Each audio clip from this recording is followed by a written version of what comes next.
buongiorno, se buongiorno si può dire con questa giornataccia, però d'altra parte un po' di acqua ci voleva perché cominciavamo a sentire la siccità. E saluto i miei graditissimi ospiti. Abbiamo in presenza Massimo Brini, consigliere al turismo e non solo a Lignano, perciò grazie veramente Brini di essere qui. Saluto anche Giuliano Varnier, presidente ANPI. Buongiorno Varnier, grazie anche a lei di essere qui questa mattina, perché vorrei parlare di tante cose, perché sento tanta paura in giro di questa guerra alle porte, chi ha ragione, chi ha torto, ognuno dà la sua versione.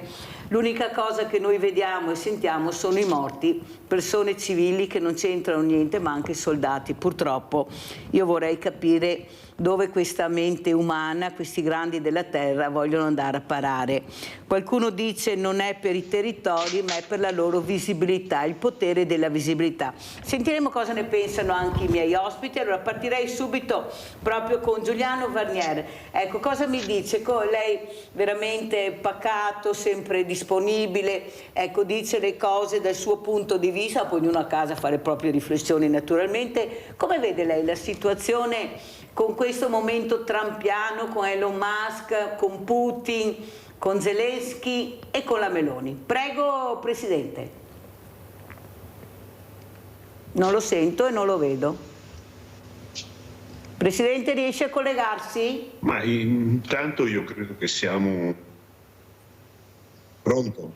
Sì, la Si sento, sente? anche se la vedo fermo immagine. Come se cosa devo fare per muovere l'immagine? Intanto parli, poi vediamo. Va bene.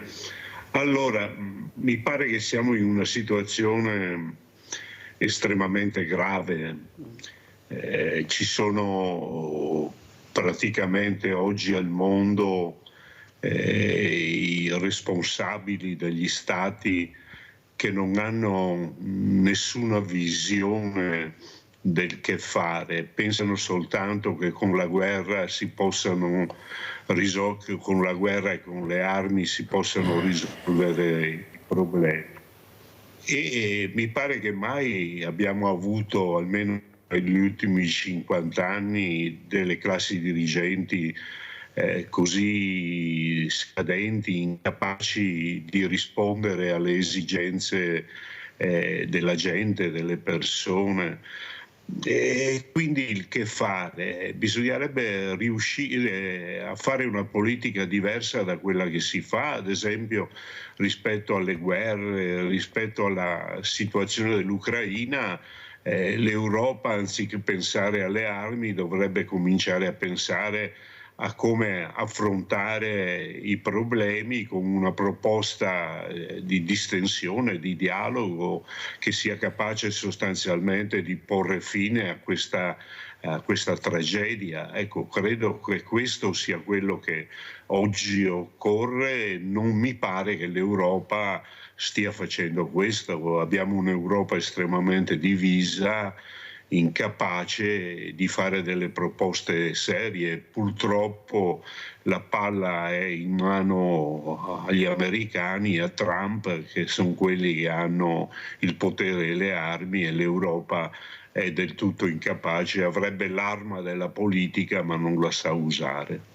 Varnier, Presidente, lei è d'accordo di riarmare l'Europa, di proteggere anche l'Europa, di fare magari un esercito europeo? Cosa ne pensa? Ma guardi, questi qui sono una banda di folli, gli stati con spese enormi e sostanzialmente per arrivare a qualcosa di utile ci vogliono almeno, dicono i generali, almeno 10 anni.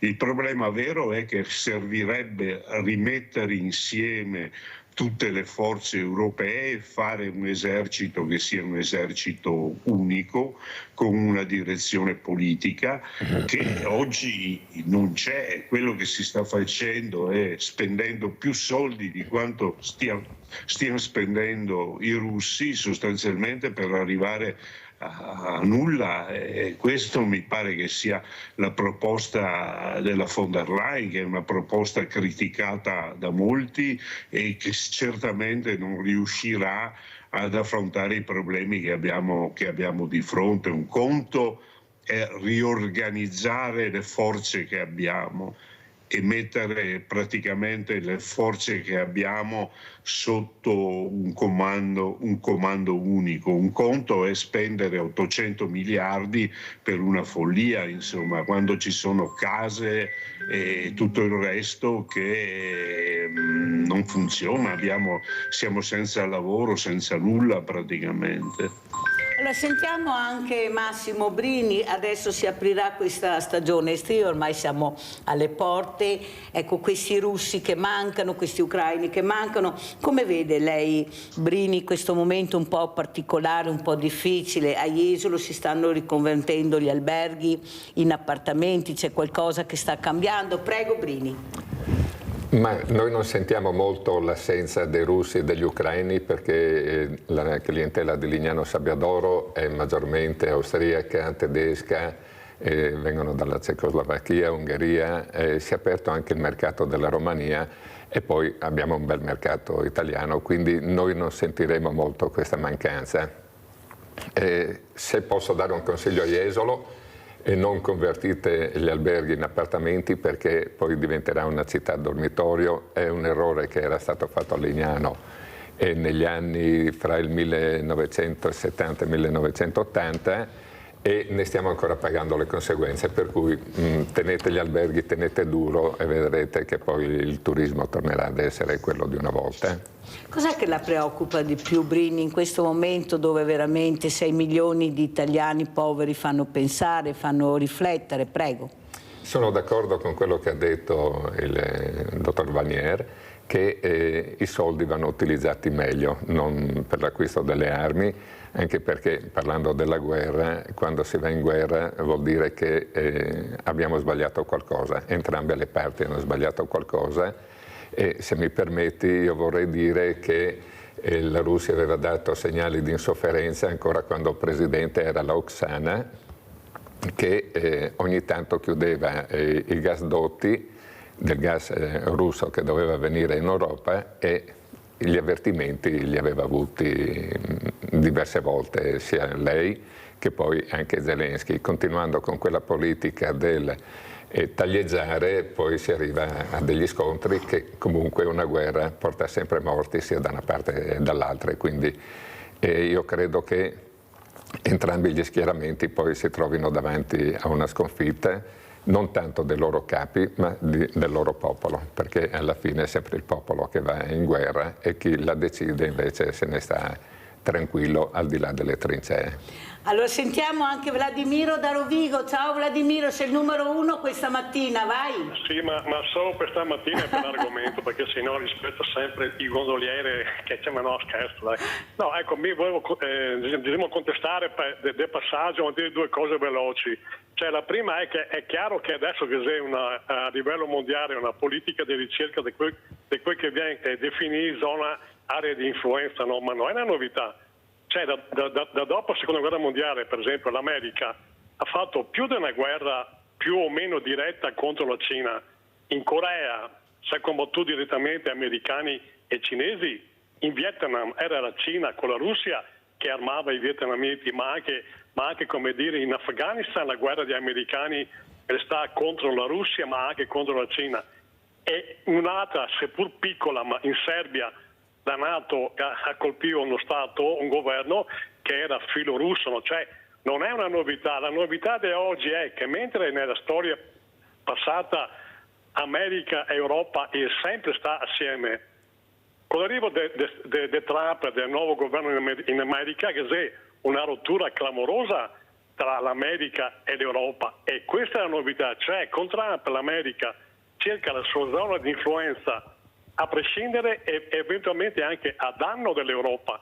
Questa è una novità, e questa è una novità vera per l'Europa, perché finora gli europei che si è sempre adagiati, tranquilli, tanto che pensano agli americani e mi penso a altre cose, adesso si è obbligati a pensare che anche loro, come deve pensare, che questo io non so, cioè l'importante, due cose mi posso dire, dopo chiudo. L'importante è che sia una scelta fatta in modo democratico. Quando che la maggioranza dei cittadini decide o appoggia una linea politica, è sempre giusto. L'Ucraina non fa parte dell'Unione Europea, per cui l'Europa non ha nessun automatismo e nessun obbligo di aiutare o sostenere l'Ucraina. Mi dico questo non per contestare un'eventuale politica di sostegno all'Ucraina, ma per dire che se è una scelta puramente politica, cioè che sia fatta in una maniera o in un'altra, bisogna partire dall'idea che la scelta è di volontà politica e quindi a maggior ragione del rispetto della volontà del popolo. Può essere in una maniera o in un'altra. Secondo me non è sbagliato, e chiudo, l'ultimo discorso, cioè tutti contestano o molti contestano il riarmo dell'Europa, eccetera, eccetera, eccetera, ma dipende, perché uno Stato ha diritto di avere una propria difesa del proprio territorio, cioè una forza armata fatta per conquistare, per andare fuori dai territori, no, ma se è per difendere un confine, un territorio, perché no? È naturale. E l'Europa ha un solo confine terrestre, con la Russia, quindi è come dire, accusare l'Europa di fare una politica un po' avventurista, antirussa, eccetera, eccetera, per me è un po' un assurdo, visto il fatto che l'unico confine terrestre che ha l'Europa è con la Russia e oggettivamente negli ultimi anni un qualche pensiero la Russia lo sta suscitando per il suo comportamento. Dopo è chiaro che una forza armata europea unica, una sola e non 27 forze armate più o meno piccole nazionali, addirittura deve costare di meno e lei è più efficace di quello che si adesso, cioè gli 800 miliardi, e chiudo veramente, che mobilita la von der Leyen, è secondo me una spesa parzialmente falsa, perché va a rafforzare piccole forze armate che non riesce a fare comunque nulla, spendendo tanti soldi. Bisognerebbe invece puntare a fare una forza armata unica europea che è più efficace e costa meno. E i miliardi che non si spendiamo per gli ospedali, per le scuole. Grazie Vladimiro, sentiamo la risposta, grazie, molto chiaro. Sentiamo come commenta Giuliano Varnier. Presidente, prego. Ma io credo che la questione del riarmo vada vista anche nel contesto della situazione concreta che c'è in Ucraina. Noi parliamo dell'Ucraina come se ci fosse una guerra tra russi e ucraini. In realtà in Ucraina civile noi dobbiamo ricordarci che l'Ucraina è un paese estremamente diviso. Già nel 2014 apparve questo, sostanzialmente ci fu una specie di colpo di Stato che rovesciò il governo, che era il governo che aveva vinto le elezioni, e non è quindi attraverso questi meccanismi che noi affrontiamo le questioni. Va bene che quando il Papa ha detto che la NATO è andata ad abbaiare alle porte della Russia, dice una grande verità. Praticamente ci sono state una serie di provocazioni, ciò non toglie che ci siano delle responsabilità. Abbiamo una connessione non perfetta, si è bloccata. Si pensa di aver ragione, insomma.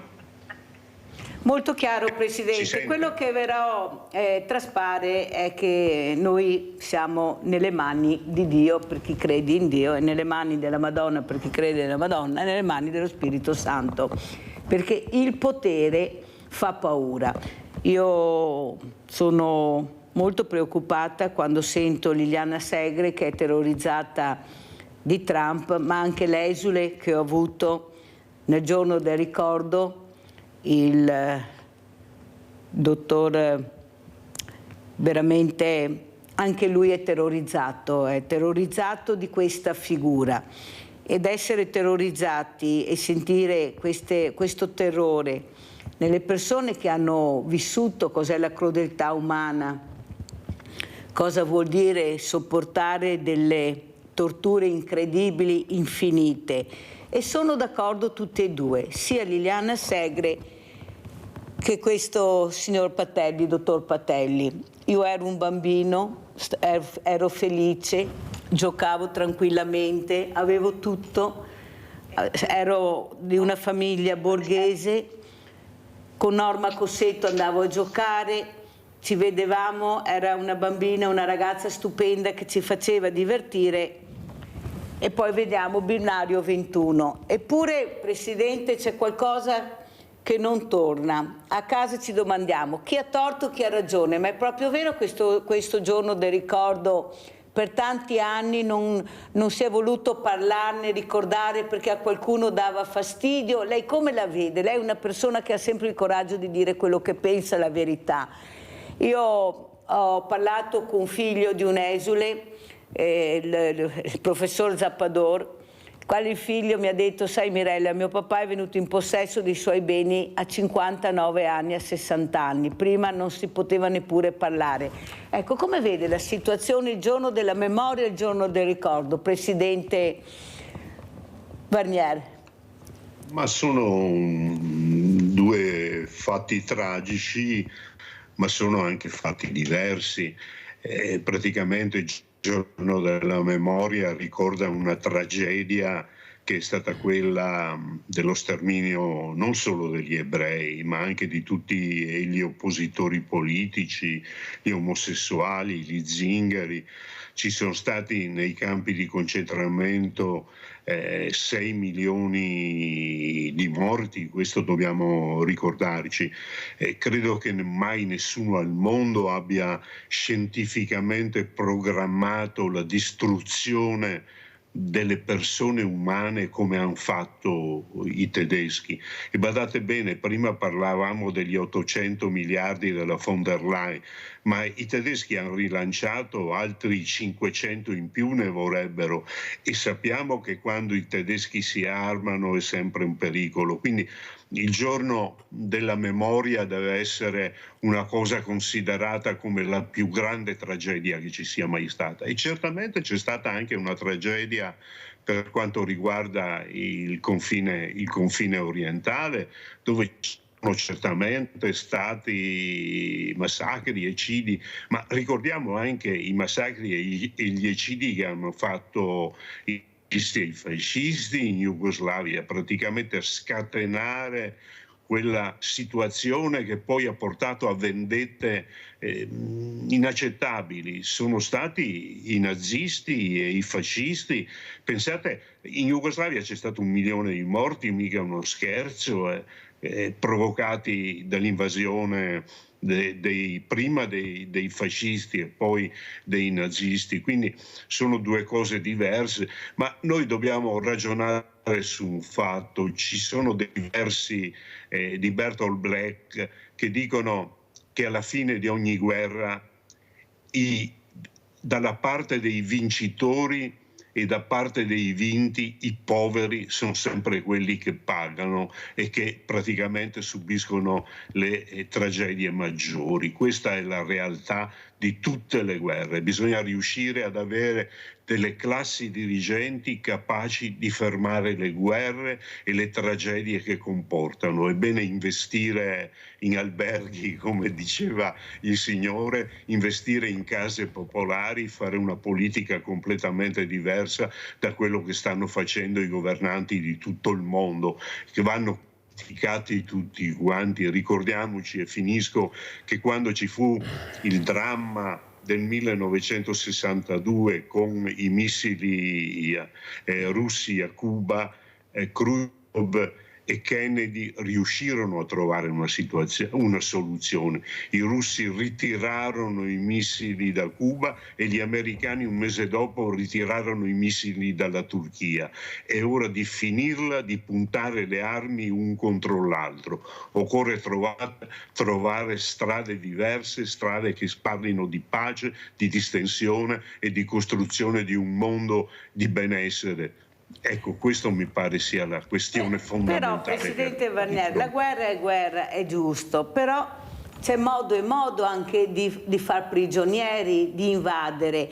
È la crudeltà umana che esplode, ecco, con delle azioni veramente che sono indescrivibili. cioè si può arrestare le persone, ma non in quella maniera. Perché quella violenza? Perché l'uomo diventa così crudele e violento verso persone che sono inermi, non possono nuocere, non possono far niente? Tu li puoi fare prigionieri, ma ripeto, non con quella crudeltà. Non è che la guerra scateni proprio nella mente umana di tanti uomini, purtroppo, questa crudeltà soppressa, nascosta, che finalmente puoi fare esplodere quanto crudele sei, perché tanto sono in guerra, gli ordini sono ordini. Io non sono d'accordo, io vedo una crudeltà, e anche parlando con i ragazzi, con gli studenti che io più volte ospiti, anche loro dicono: ma perché questa crudeltà? Quando sono stati ad Auschwitz, li ho avuti proprio nel giorno della memoria, nel giorno del ricordo, non riescono a capire questa crudeltà, perché la guerra, è vero, c'è la guerra, ci sono le bombe, ma la crudeltà è un'altra cosa, è l'uomo che dentro di lui ha questa crudeltà, e nel momento che diventa soldato riesce a fare questo, ecco, fare esplodere la sua crudeltà. Eppure fino all'altro giorno erano padri di famiglia, genitori, figli, nipoti. Eppure non si ferma, e la continuiamo a vedere, cioè non cambia niente, la storia non ha insegnato niente. Brini, cosa dice lei? Questa crudeltà umana che veramente esplode perché ho una divisa, posso fare quello che voglio, tanto sono in guerra e questi sono gli ordini. Io non vedo così. Ma è una crudeltà che noi vediamo anche all'interno delle famiglie, con tutti i femminicidi che stanno avvenendo, è una cosa che lascia tutti allibiti, e quindi la crudeltà la vediamo già dall'interno delle famiglie. Poi quando hai il potere determinato da una divisa, penso che questa crudeltà vada all'eccessiva e all'estrema potenza.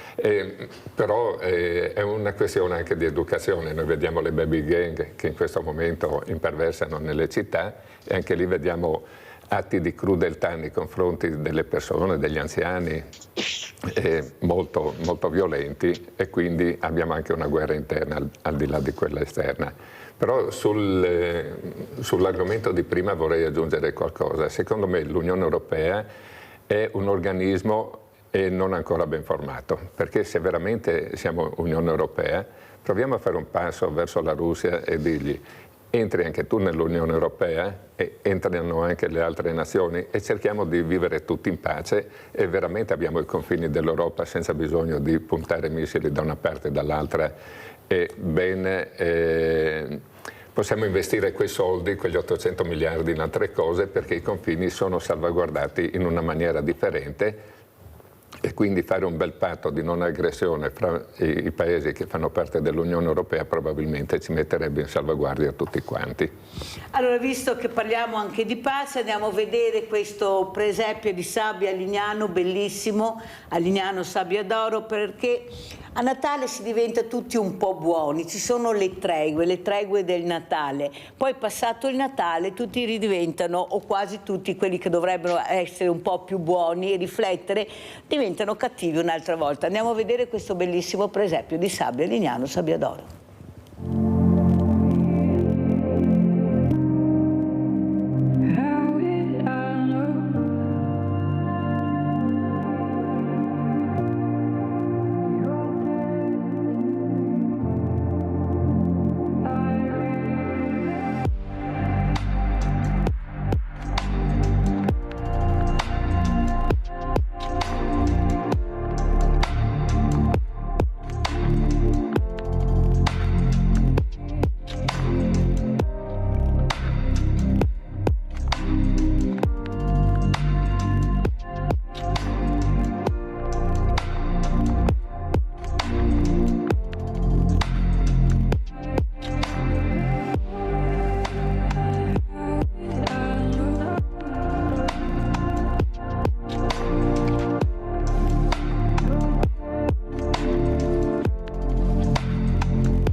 bellissimo, veramente complimenti Massimo Brini, soprattutto i numeri. Ecco, io sono convinta che se mettessimo a fare un presepe di sabbia, naturalmente con questi artigiani meravigliosi, questi creativi che abbiamo, ma anche con gli educatori, Trump, Zelensky e Putin, alla fine troverebbero l'accordo sulla pace. Io sono convinta di fare un bel presepio di sabbia, naturalmente però coordinati.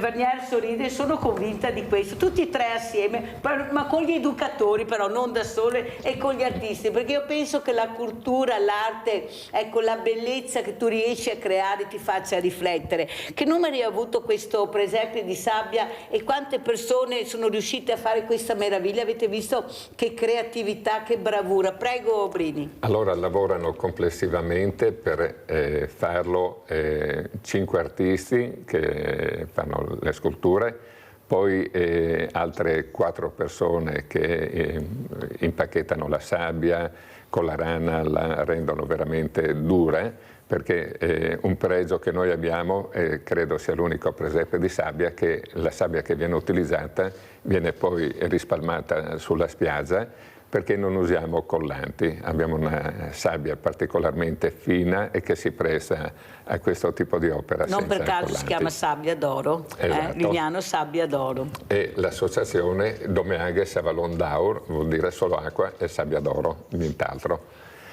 Sculture anche quanto alte? Allora si va dai 2 metri, 2,10 metri fino ai 2,40, 2,50. E gli artisti devono stare sempre molto attenti e essere ben presenti sul lavoro, perché non è che poi sbagli una cosa e rimpacchetti la sabbia, devi lavorare veramente di cesello e devi cercare di non sbagliare.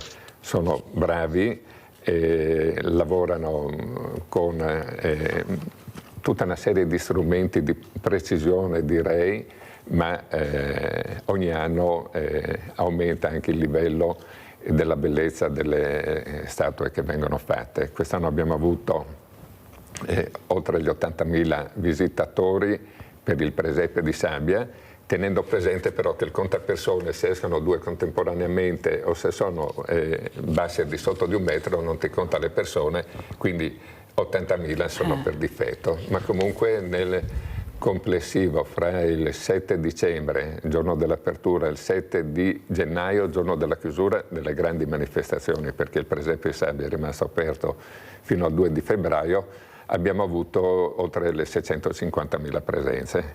Numeri veramente molto molto alti, che fanno riflettere quello, ecco, che veramente si potrebbe fare anche con l'arte, la cultura. Noi siamo il patrimonio, che abbiamo più opere d'arte al mondo, patrimonio UNESCO con le più, proprio un totale di opere d'arte incredibile. Eppure Vanier non si riesce a capire, nonostante questo, un paese che fa fatica a decollare, abbiamo cambiato più di 60 governi, siamo sempre in oscillazione, non si riesce più a capire da che parte stare, una confusione incredibile anche in politica, poca trasparenza, però adesso la parola che vorremmo tutti sentire è la parola pace. Ma nella storia cosa vuol dire la parola pace? Visto che nel 2025 parliamo ancora di guerra, nonostante queste guerre che abbiamo sentito con dei numeri pazzeschi, che per poi ricostruire e riprendere una vita quotidiana normale, però senza più tutte quelle persone che solo erano al posto sbagliato nel momento sbagliato. Prego Vanier.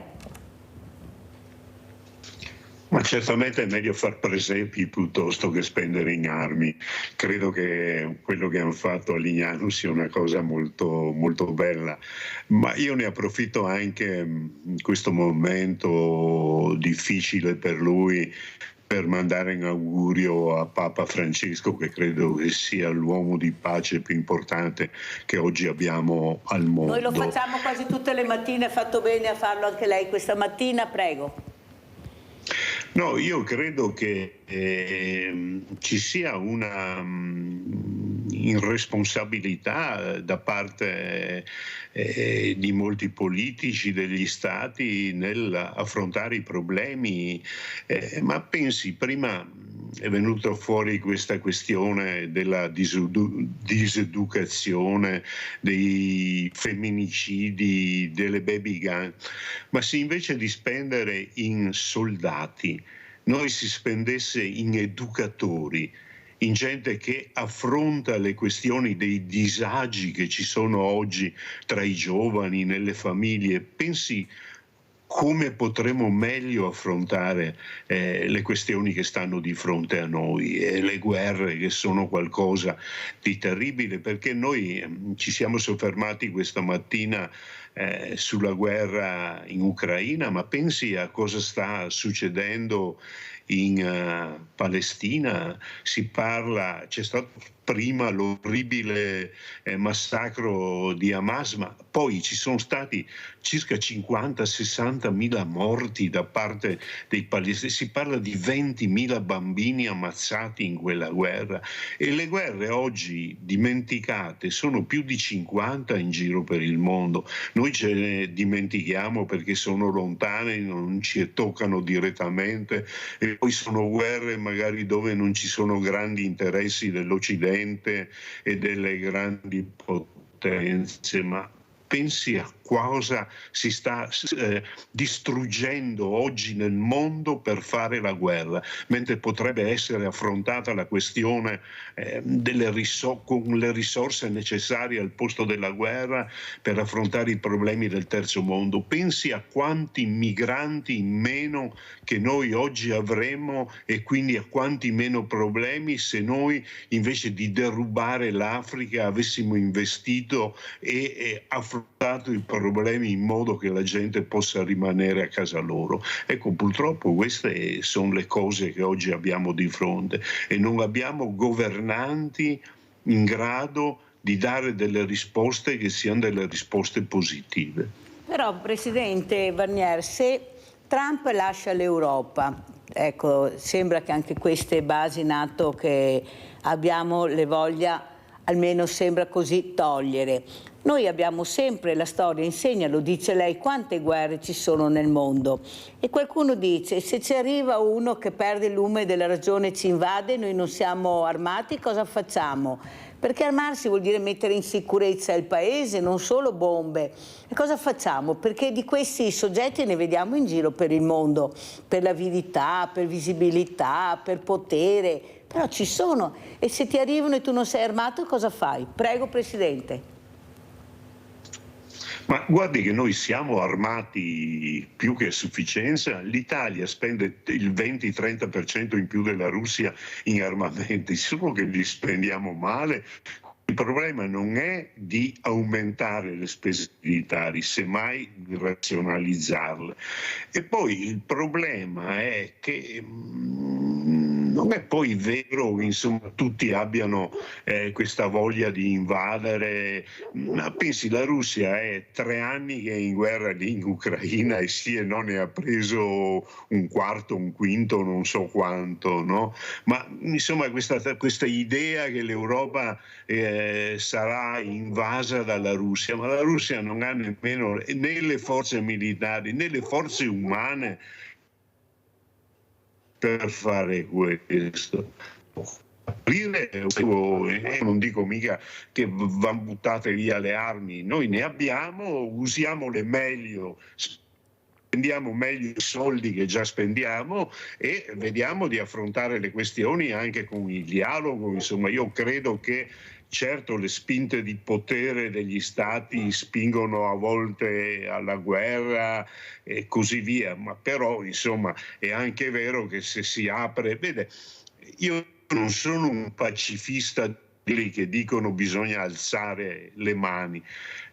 Affermare i valori della pace significa combattere, costringere anche gli altri paesi ad affrontare queste questioni. Credo che noi dobbiamo parlare anche ai russi e a dire che se loro fanno meno guerre probabilmente stanno meglio anche i loro cittadini. Cioè l'idea della pace è una idea di combattimento per affermare dei valori, non di arresa nei confronti delle prepotenze. Anche perché siamo siamo il più grande produttore di armi al mondo, qualcuno non lo ricorda e invece io lo ricordo spesso, perciò qualcosa dice. Però non tutti sono d'accordo con lei che siamo un paese abbastanza sicuro per quanto riguarda le armi, ne abbiamo. Molti dicono l'incontrario, Presidente. Capisce che noi sentiamo uno, sentiamo l'altro, ma alla fine qual è la verità vera? Leone da Tre Baselleghe, vai Leone!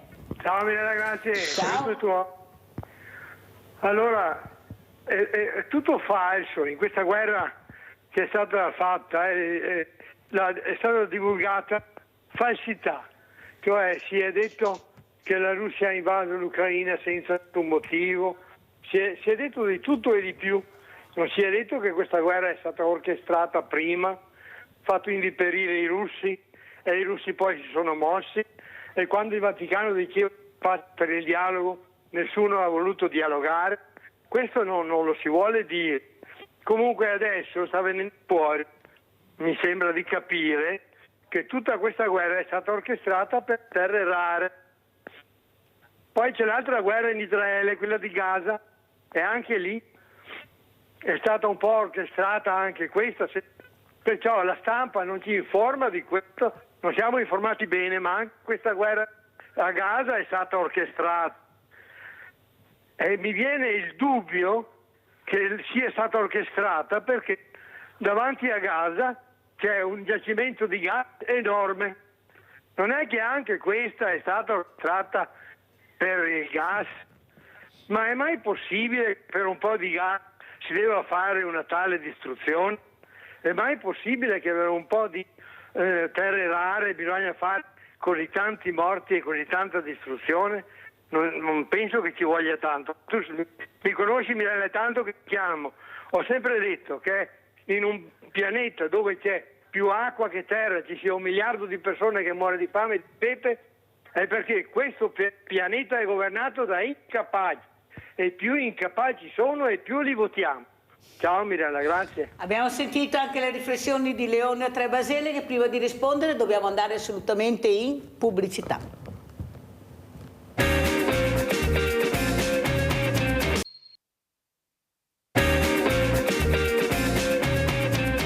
Adesso cambiamo argomento, andiamo a vedere una cosa molto importante, questa idrovia che stanno cercando anche di portare a termine. Vediamo, poi la commentiamo con Massimo Brini e soprattutto poi capiremo anche da che parte il Presidente Varnier vuole rispondere al nostro Leone a Tre Baselleghe e poi anche Massimo Brini se vuole aggiungere qualcosa. Andiamo a vedere l'idrovia.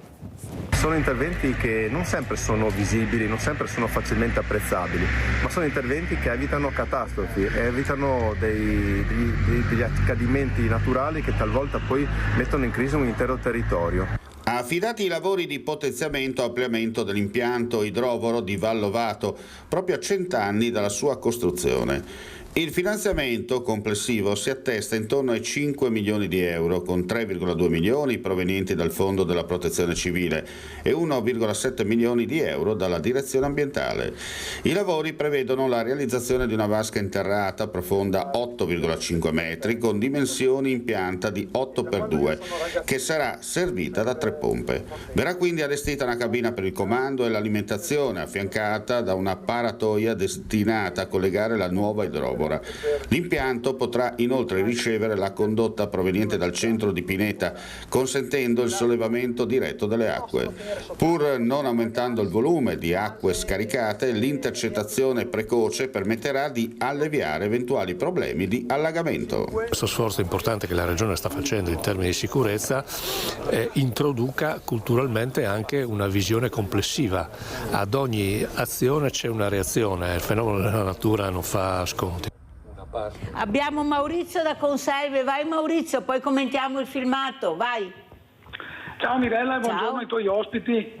Allora ascolta, io mi riallaccio a quello che ha detto il signor Leone da Tre Baselleghe. Allora, purtroppo queste situazioni che noi stiamo pagando... Devo invitarla una volta in trasmissione. Noi cittadini, Mirella, che stiamo pagando lo scotto degli aumenti, tutti questi aumenti del cibo, aumenti della benzina, aumenti e quant'altro, ecco, sono ritenute tutte quante queste guerre che secondo me non sono altro che organizzate ad hoc per naturalmente mettere in difficoltà i cittadini e tutto e quant'altro. Per quanto riguarda Zelensky e Putin, allora la guerra sì, avete ragione voi che è iniziata tanti anni fa, però è anche vero che Putin sarà l'aggressore, ma il signor Zelensky io non l'ho mai visto fino adesso a cercare di fermarsi e cercare di avere un dialogo per porre fine a questa situazione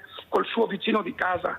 Cioè, se non è Maometto che va alla montagna, dicevano una volta, sarà la montagna che andrà da Maometto, o è l'uno o è l'altro, se vogliamo ottenere un trattato di pace. Io la penso così, dopo non lo so. E stesse cose dovrebbero fare anche le altre guerre che sono in atto, ok? Tutto qua, insomma. Ecco, questo l'ha detto anche Trump quando l'ha visto. Ha detto però tu non fai niente per cercare di porre la mano a Putin. No, non fai niente, tu vai in cerca di armi. Quindi istigare ancora più odio. Allora, ditemi voi qual è la verità, se sta nel mezzo oppure dove sta. Vi auguro una buona giornata a tutti, grazie. Grazie Maurizio. Allora andiamo a vedere invece, prima di rispondere sia a Leone che a Maurizio, questo sopralluogo stadio per Olimpiadi Giovanili Lignano. Abbiamo visto l'idrovia, adesso vedremo questo, forse sono queste le cose che vogliamo, il futuro, i nostri giovani. Andiamo a vedere il servizio. La Regione conferma la sua vicinanza allo sport ancora una volta e lo fa stanziando 2 milioni di euro per i lavori di adeguamento dello stadio Tegil di Lignano Sabbiadoro per rendere l'impianto adeguato alle competizioni internazionali e in particolare i Giochi Olimpici Giovanili EIOF 2027. Abbiamo voluto prendere contezza di quelli che saranno i lavori che Regione Autonoma Friuli Venezia Giulia ha finanziato relativi all'ampliamento e il rifacimento della pista di atletica che da 6 corsie passerà ad 8. Sarà quindi in grado di poter ospitare le più importanti competizioni internazionali e prima fra tutte nel 2027 l'EIOF. Manifestazione che torna a Lignano Sabbiadoro 22 anni dopo l'edizione del 2005 e potrà farlo anche grazie all'ampliamento della pista di atletica da 6 a 8 corsie. Questa è una condizione indispensabile per ospitare le Olimpiadi giovanili EIOF appunto nel 27 e quindi il finanziamento è stato già erogato e ora vogliamo capire che tipo di lavori verranno realizzati e con quale cronoprogramma. Già quest'estate, tra l'altro, Lignano sarà sede del torneo delle regioni del CONI. Lo scorso anno si è svolto in Sicilia, la nostra delegazione sportiva ha raggiunto un insperato successo arrivando terza tra le 21 delegazioni e quest'anno, grazie a un contributo della regione al CONI, appunto Lignano ospiterà anche questa importante competizione giovanile che sarà un banco di prova per EIOF 27. Allora Massimo Brini, intanto complimenti, perché quando noi vediamo investimenti per il futuro anche dei giovani, anche con lo sport, ci fa sempre piacere, non c'è niente da fare, perché queste sono le cose che vorremmo, come diceva anche Varnieri, investimenti su cose reali, concrete. Abbiamo le scuole a pezzi, abbiamo un po' tutto a pezzi, ecco, forse dobbiamo investire più su questo e il futuro è nelle loro mani. Prego Massimo Brini. Beh, lo sport è una buona arma per la pace, perché io vedo gli atleti quando finiscono le loro gare si abbracciano, vengono da nazioni differenti, si fanno i complimenti, vanno poi fuori tutti insieme, perché abbiamo già ospitato gli EIOF, che sono le Olimpiadi dei giovani, quindi dei futuri atleti che poi andranno a gareggiare nelle Olimpiadi, ed è stato veramente un bellissimo successo. Ricordo che quando ce li siamo aggiudicati, quella volta ero anche assessore allo sport a Monte Carlo, e dopo, quando abbiamo visto l'organizzazione da dover mettere in piedi, era veramente molto importante. Ci siamo riusciti bene. Nel 2005 c'è stata una manifestazione ed è andata tutto bene, tant'è che ci siamo ricandidati e sull'esperienza della volta precedente a Budapest lo scorso anno ci è stato riassegnato le Olimpiadi dei giovani per il 2027. Quindi noi investiamo in tutti gli strumenti che possono essere di pace per far sì di cambiare un po' la mentalità. Siamo una piccola località al confine fra il Veneto e il Friuli Venezia Giulia, nel Friuli Venezia Giulia, ma quando noi partecipiamo al G20 Spiagge, dove siamo una delle città che ha fondato il G20 Spiagge, eccetera, parliamo sempre di azioni di pace. E quindi io, portando l'esperienza dei 31 anni consecutivi che sono lì in comune, dico sempre: allunghiamo la stagione, serve lo sport, serve la cultura, servono tutta una serie di azioni per far sì che la gente possa sfogare eventualmente momenti di rabbia in delle azioni che poi portano bene. Ma non solo questo, voi avete investito anche nell'inclusione. Io quando ho gli atleti diversamente agili, queste squadre, loro dicono sempre: Lignano è unica, come ci accoglie Lignano, ecco, sono poche, qualcosa poi si è formato e è stato fatto anche dopo, però siete stati i primi a dare risposte all'inclusività. Quanto importante è avere una spiaggia inclusiva, non solo per le persone ma anche per gli animali, perché siete stati anche qua, ecco, come partenza uno dei primi a partire per capire l'importanza anche dell'inclusione per questi animali. Prego. È importantissima, tant'è che nell'ultimo G20 spiagge che c'era stato a Caorle, un sindaco di una località di cui non faccio il nome per rispetto, aveva presentato come una novità per la loro località il fatto di avere delle passerelle che potessero arrivare dall'inizio del lungomare fino alla spiaggia e fornirsi di quelle sedie con le rotelle grandi per permettere anche alle persone con diverse abilità di poter andare a fare il bagno in mare. Noi ce le avevamo dal 1987-1988, per cui quando ho sentito che questa era una novità caratterizzante la stagione 2024 per quella località, mi sono sentito gelare il sangue nelle vene.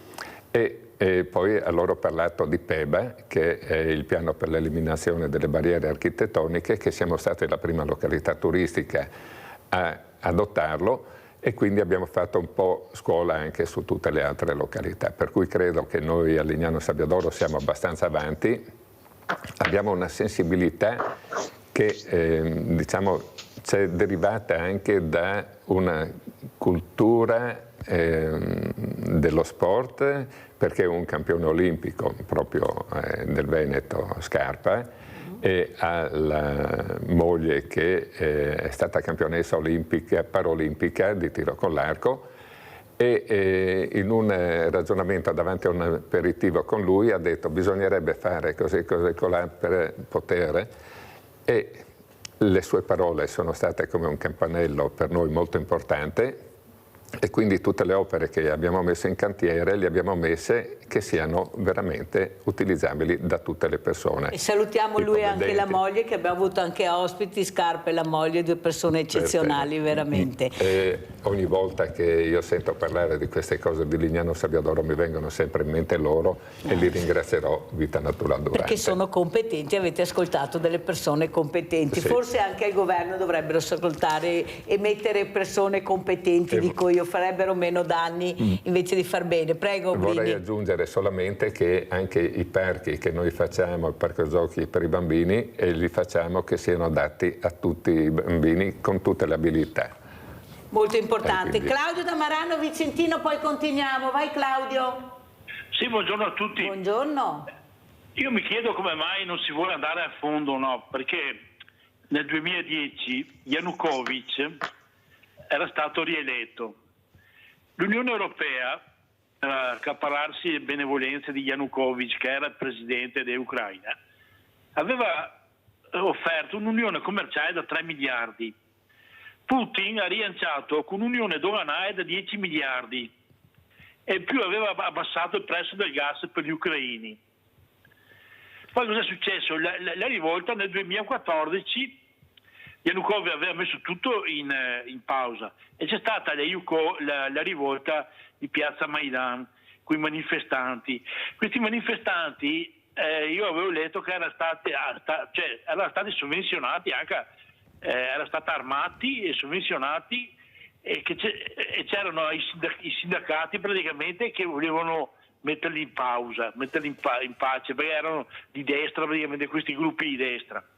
E c'era praticamente il gruppo, erano di gruppi di estrema destra praticamente, perché in Ucraina l'estrema destra è sempre stata presente grazie al fatto che c'è stato le persecuzioni di Stalin. Comunque questi gruppi estrema destra hanno portato nel 2014 l'Ucraina alla guerra, e lì c'è chi ha versato soldi su questa storia qua, su questa rivolta, e poi sono arrivati questi presidenti a favore dell'Europa, e vabbè. Però adesso vogliamo sapere noi chi finanziò questi gruppi di estrema destra che portarono, che mandarono a monte quegli accordi di Yanukovych. Buona giornata. Grazie Claudio. Allora Presidente Varnier, lei conosce Lignano Sabbiadoro, casomai ci andrà, avrà piacere di ospitarla. Brini ha detto che lei proprio condivide quello che dice. Conosce Lignano Sabbiadoro, Varnier? Sì, conosco. Ma io volevo però dire che se invece di riunire il G20 politico riunissero il G20 spiagge, probabilmente avremmo meno problemi in giro per il mondo e forse riusciremmo a parlare di pace. Ho capito perché ho detto di far fare il presepio di sabbia ai grandi della terra. Varnier, cosa risponde al nostro Leone da Tre Baseleghe, a Maurizio che era d'accordo con Leone di questa invasione, che però bisogna mettere dei puntini a Claudio, appunto, che ha appena chiamato? Prego Varnier.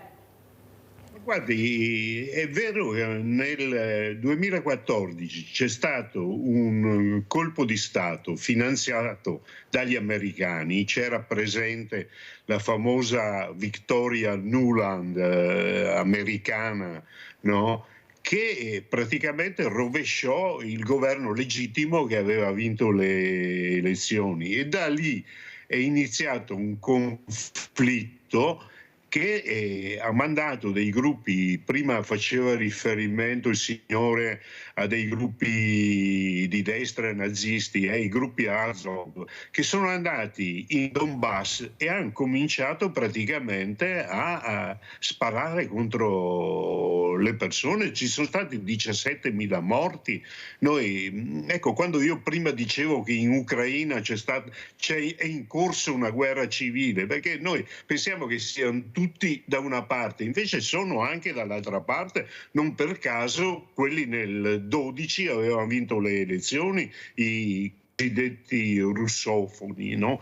Quindi questa è la situazione che c'è stata. C'è un bellissimo servizio fatto da Purgatori che dice che quando Zelensky è diventato presidente è andato in Donbass per cercare di fermare queste imprese nefande dei gruppi Azov, dei nazisti, e lo mandarono praticamente, gli sputarono in faccia praticamente. Questa è la situazione che si è creata lì, e poi c'è stato certamente l'intervento della Russia, ma dall'altra parte c'è stato anche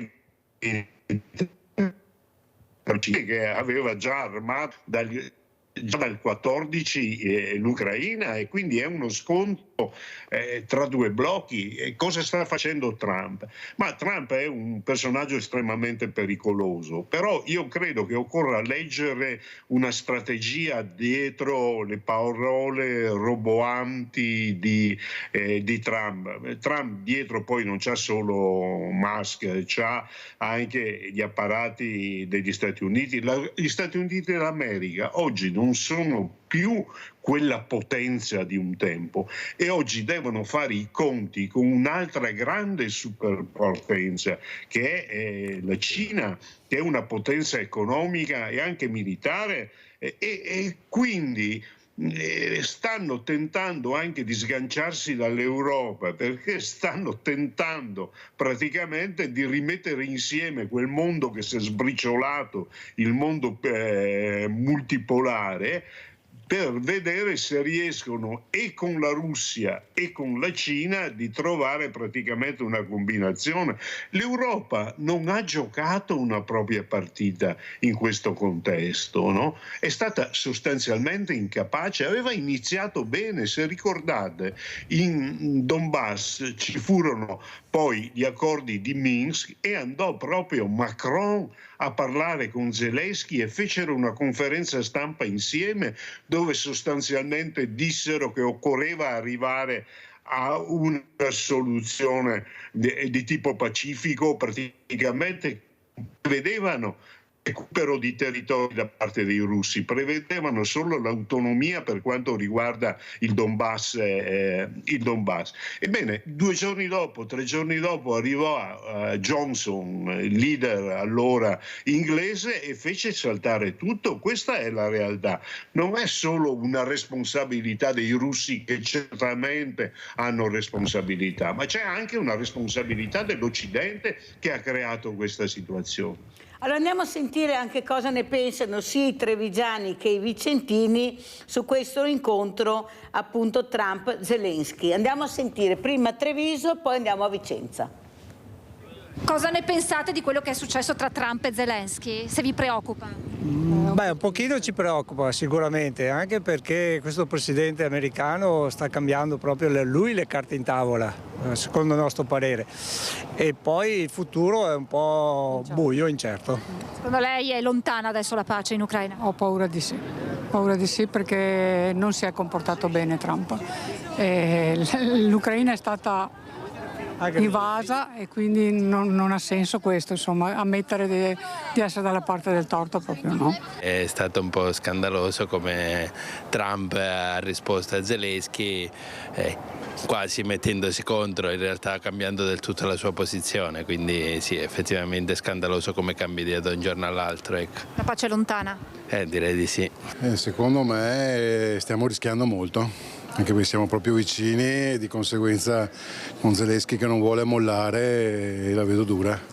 Secondo lei è necessario che facciano entrambi un passo indietro in questo momento? Certo, decisamente. Sì, pazzesca. La preoccupa? Sì, molto veramente. Speriamo in bene, perché fra 2 matti non so, guarda. La pace è lontana secondo lei? Io spero di no perché poveretti, basta. È abbastanza preoccupante, anche perché la trovo un po' una presa in giro nei confronti del popolo ucraino, diciamo. Secondo lei la pace è lontana? Sì, credo di sì. Secondo lei questo scontro che c'è stato può allontanare la pace e rendere difficili adesso le trattative? No, secondo me Trump vuole risolvere la situazione ma a modo suo. Allora, Massimo Brini, cosa voleva chiedere al nostro presidente Varnier prima di lasciare, perché Varnier ormai è finita l'ora, lei rimane ancora qui un pochino, prego. Volevo chiedere cosa ne pensava dell'idea di allargare l'Unione Europea anche all'Unione Sovietica e se secondo lui è una cosa fattibile. Non c'è più, la Russia, insomma, sempre. Aspetti Varnier, riprenda perché non abbiamo capito, prego. Sì, dicevo, allargare la Russia è un problema perché la Russia è un paese enorme, però potrebbero trovare un accordo, insomma, la possibilità di dialogare, però ecco, includere la Russia nell'Unione Europea. La Russia parte dal confine praticamente con la Polonia, va a finire fino al confine con l'America, sono appena un braccio di mare, quindi è un paese troppo grande per poter far parte dell'Unione Europea, però possono trovare una combinazione. Tenete conto che la Russia è il più grande deposito al mondo di materie prime, è un paese sottoabitato perché ci sono pochissimi abitanti, però è un paese potenzialmente ricchissimo e potrebbe praticamente servire all'Europa e a altri paesi per affrontare problemi che noi non a caso la Cina sta veramente dialogando bene con Putin, mi sembra, non a caso la Cina dialoga più con Putin che con noi, ci sarà pure un motivo, come dice lei, ma vi rendete conto cosa ci sono in questi paesi, nei sottosuoli, ma anche proprio nelle estensioni di terreni? Brini? Era il motivo per cui ho fatto la domanda, quello di poter avere anche noi come Europa tutta una serie di terre rare, ma potersele giocare all'interno dell'Europa per far sì che tutti noi vivessimo bene, non spendiamo soldi per gli armamenti perché avremo i confini tutti abbastanza o lontani da possibili invasioni o comunque ben coperti, e quindi tira su il livello economico della popolazione per far vivere tutti molto meglio, più a lungo possibilmente e più in salute, e spendendo nella sanità quello che spendiamo invece per armare. Presidente Varnier, piccolo è bello, ma è piccolo, il grande fa paura. Noi cosa dobbiamo fare allora? Perché se andiamo avanti così, con questa denatalità, con i problemi che abbiamo, non è che ci sia una grande luce in fondo al tunnel. Prego Varnier. Sì, è vero, però l'Europa, adesso non sottovalutiamo, l'Europa ha molte risorse, certo deve sapere con altri che sono oggi i paesi che si affacciano al mondo, come la Cina. Dico, la Cina aveva fatto delle proposte, le ha fatte anche recentemente nei confronti dell'Europa, non solo la via della seta. La Cina è in grado oggi di fornire per quanto riguarda tutta una serie di soluzioni tecnologiche estremamente avanzate. Pensi che le automobili di Musk sono con gran parte tecnologia, le batterie eccetera cinesi. I cinesi sono un grande paese di 1,5 miliardi quasi di popolazione, ma che lavora, che sfornano più di 1 milione di ingegneri all'anno, dicono, insomma. È praticamente un paese con cui occorre fare i conti, e l'Europa deve aprirsi al rapporto con la Cina, con l'India, con questi paesi che sono le potenze emergenti. Vediamo se riprende. Come ci saluta, Presidente? Ormai sono in chiusura, come vuole salutarci, Presidente?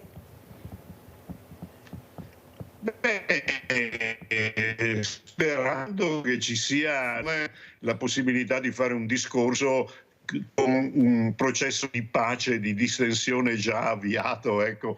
E ancora concludo mandando un saluto ancora a Papa Francesco, che è l'uomo più importante oggi per la pace. Grazie a tutti voi. Non c'è ombra di dubbio, veramente, se non ci fosse dovremmo inventarlo. Grazie veramente a Varnier di essere stato con noi, a Giuliano Varnier, Presidente ANPI, ecco, con le idee chiare, pacato come piace alla Mirella, già sono io sopra le righe, perciò non ho bisogno di altri sopra le righe, perciò la ringrazio veramente, Presidente Varnier, ecco, con quanta pacatezza sta spiegando la sua storia, come la vede, e soprattutto parlare di pace. Grazie, mentre Massimo Bruni rimane ancora con noi. Grazie a tutti. Grazie Presidente. Pubblicità.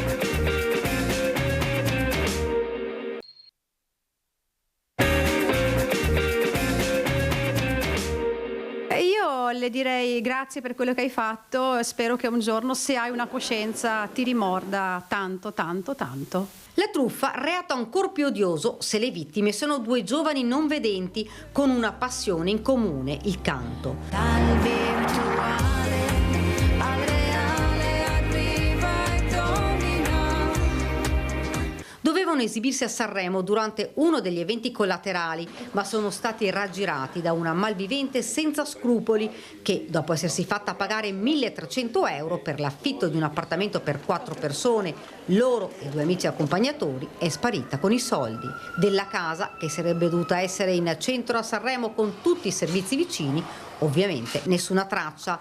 Non solo, ma la truffatrice aveva offerto loro anche dei biglietti scontati per la serata finale del festival. Perché no, era anche San Valentino, ho pensato anche di fare un regalo alla mia compagna. Ci sta, una volta nella vita si prova l'emozione. Ahimè, arrivati in loco, dopo aver versato varie tranche di denaro, di risparmi che noi mettiamo via appunto per coltivare questa passione, ci siamo resi conto, dopo aver atteso ore, che siamo stati truffati in modo bello e buono. In mezzo ad una piazza, al freddo, hanno aspettato una donna che non è mai arrivata. assolutamente sparita fisicamente, alle telefonate ripetute non rispondeva, risponde solo tramite messaggistica, continuando anche odiosamente a portare avanti questo raggiro quando già nell'effettivo era riuscita nel suo intento.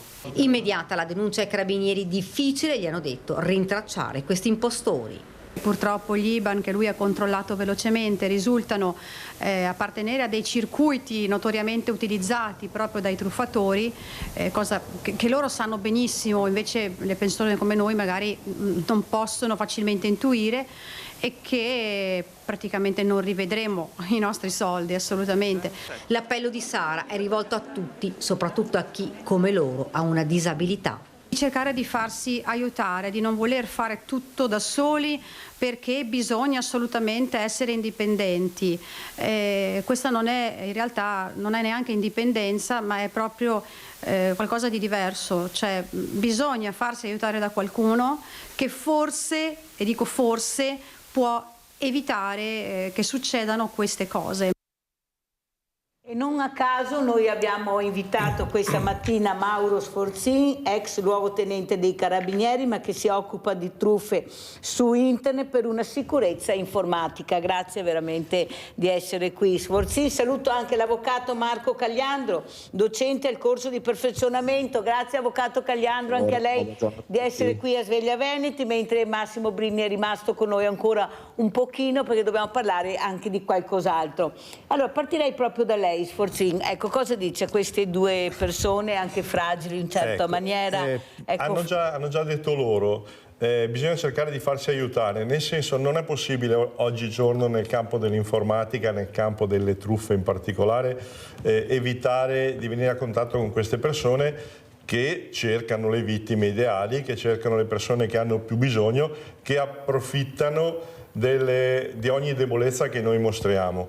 Quindi la prima regola per comprare, per avere contatti in internet, per comunicare in internet è quella di fornire meno informazioni possibile alla controparte, meno strumenti possibili per poterci aggirare, quindi non dirgli quali sono i nostri punti deboli, le nostre difficoltà, e soprattutto scegliere canali sicuri. Purtroppo la possibilità di risparmiare, l'occasione, l'offerta che arriva all'improvviso ci coglie impreparati, approfitta della nostra incapacità psicologica di ragionare in quel momento, perché poi se il bisogno spinge si fa anche fatica a non adeguarsi, a non dire approfitto della situazione, e cadiamo nella trappola di questi truffatori.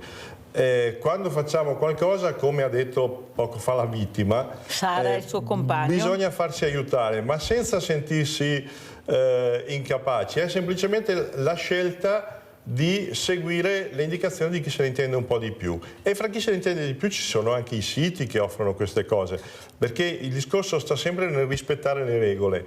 Se compriamo online, se acquistiamo online, se affittiamo online, e se sullo stesso sito rinomato, conosciuto da tutti, c'è scritto di non accettare trattative, contrattazioni al di fuori del sito, non è solo perché il sito ci guadagna la sua percentuale, ma è anche perché in questa maniera il sito garantisce che le persone in questo momento stanno lavorando in maniera corretta, che queste persone esistono, che ci sono stati dei riscontri positivi, i famosi feedback.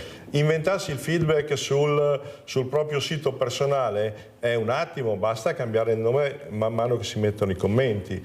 Viceversa, inventarsi dei feedback su un sito rinomato, su un sito conosciuto, su un sito nazionale o addirittura internazionale di vendite è più difficile, perché queste organizzazioni controllano, queste associazioni legano il loro buon nome al fatto che non vengano effettuate truffe, e hanno addirittura delle assicurazioni contro le truffe.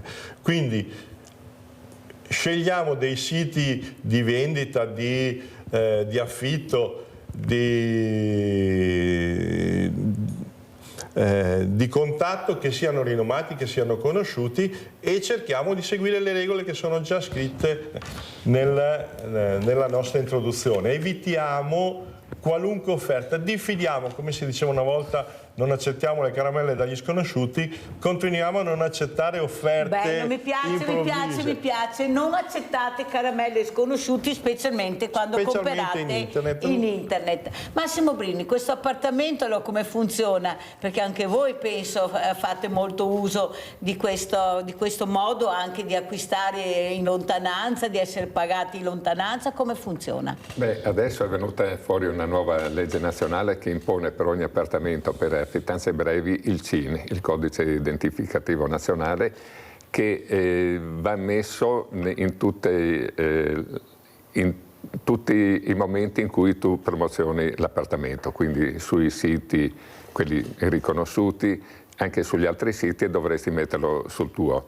Ma una cosa secondo me è venuta fuori, rivolgetevi solo alle persone sicure o addirittura andate nelle agenzie, perché poi anche quando si rivolgono a queste associazioni chi mette in affitto l'appartamento poi deve pagare una commissione a questi siti che va a maggiorare il prezzo. Se uno si rivolge direttamente però alle persone ben conosciute può risparmiare rispetto a quello che acquista direttamente in internet. Il problema risparmio la dice lunga su quello, perché è là che poi ci si gioca. Io posso risparmiare, voglio risparmiare, perciò mi affido allo sconosciuto che mi fa un prezzo a me molto alettevole. Abbiamo Rinaldo da Venezia, perché oggi Rinaldo fa 57 anni di matrimonio, perciò un anniversario bellissimo. Complimenti Rinaldo a te, specialmente a tua moglie, diciamo, a tua moglie, specialmente a tua moglie,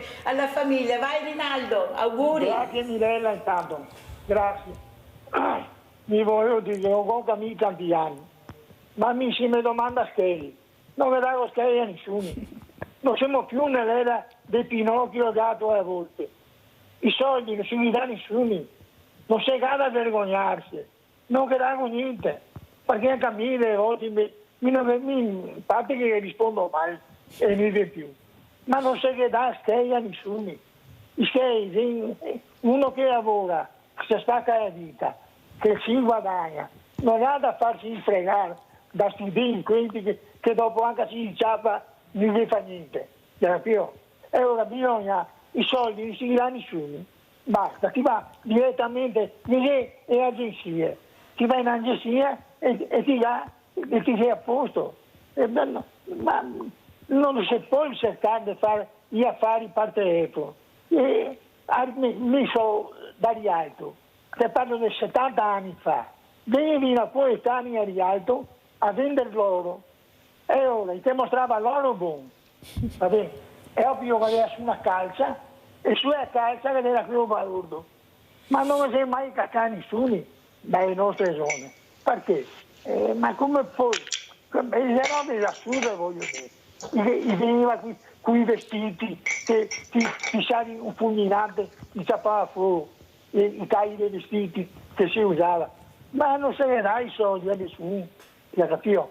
Ma perché i soldi che fanno ora a tutti, i soldi quando c'è il momento a darli. Molto chiaro, grazie Rinaldo, devo correre, come vedi ho tanti ospiti, mi fa anche molto piacere. Allora prima di sentire l'avvocato Cagliando andiamo a vedere il video che lui ha portato e poi sentiamo l'avvocato Cagliando. Mi chiamo Margherita, ho 22 anni e vengo da Venezia, ma studio giurisprudenza a Padova. Sono Tudor Mariano Alessandro, ho 22 anni e tra poco mi laureo. Sono Beatrice Pizzinini, ho 22 anni, studio relazioni internazionali magistrale a Roma. Sono Ivan, ho 25 anni e studio European and Global Studies a Padova. Sono Alessandra, ho 30 anni e ho appena concluso un master in comunicazione della scienza. Ho deciso di candidarmi per mettere a prova delle conoscenze che spesso riceviamo solamente dall'alto a livello universitario. È un'ottima opportunità per stare con persone entusiasmanti, intelligenti e che portano un sacco di stimoli, e il tema è molto importante in questo momento. Sono un appassionato di geopolitica, però mi rendo conto che più si studia e più si ha da imparare. Tutte le nuove informazioni che ho ricevuto mi hanno comunque ispirato e interessato molto. l'esperienza di gruppo è stata magnifica. L'interesse e delle nuove competenze come la parte di comunicazione e di leadership, e poi anche un'esperienza in più di convivenza con altre persone che non conoscevo e ho imparato circa a poterci lavorare e altro. Ancora possibile comunicare e discutere in maniera divertente, in maniera interessante e con persone molto stimolanti, anche a livello di studenti o amici. In questo caso è sicuramente un'esperienza molto formativa e un paio di giorni molto belli di condivisione e magari anche nuove amicizie, spero di poter continuare a coltivarle in futuro.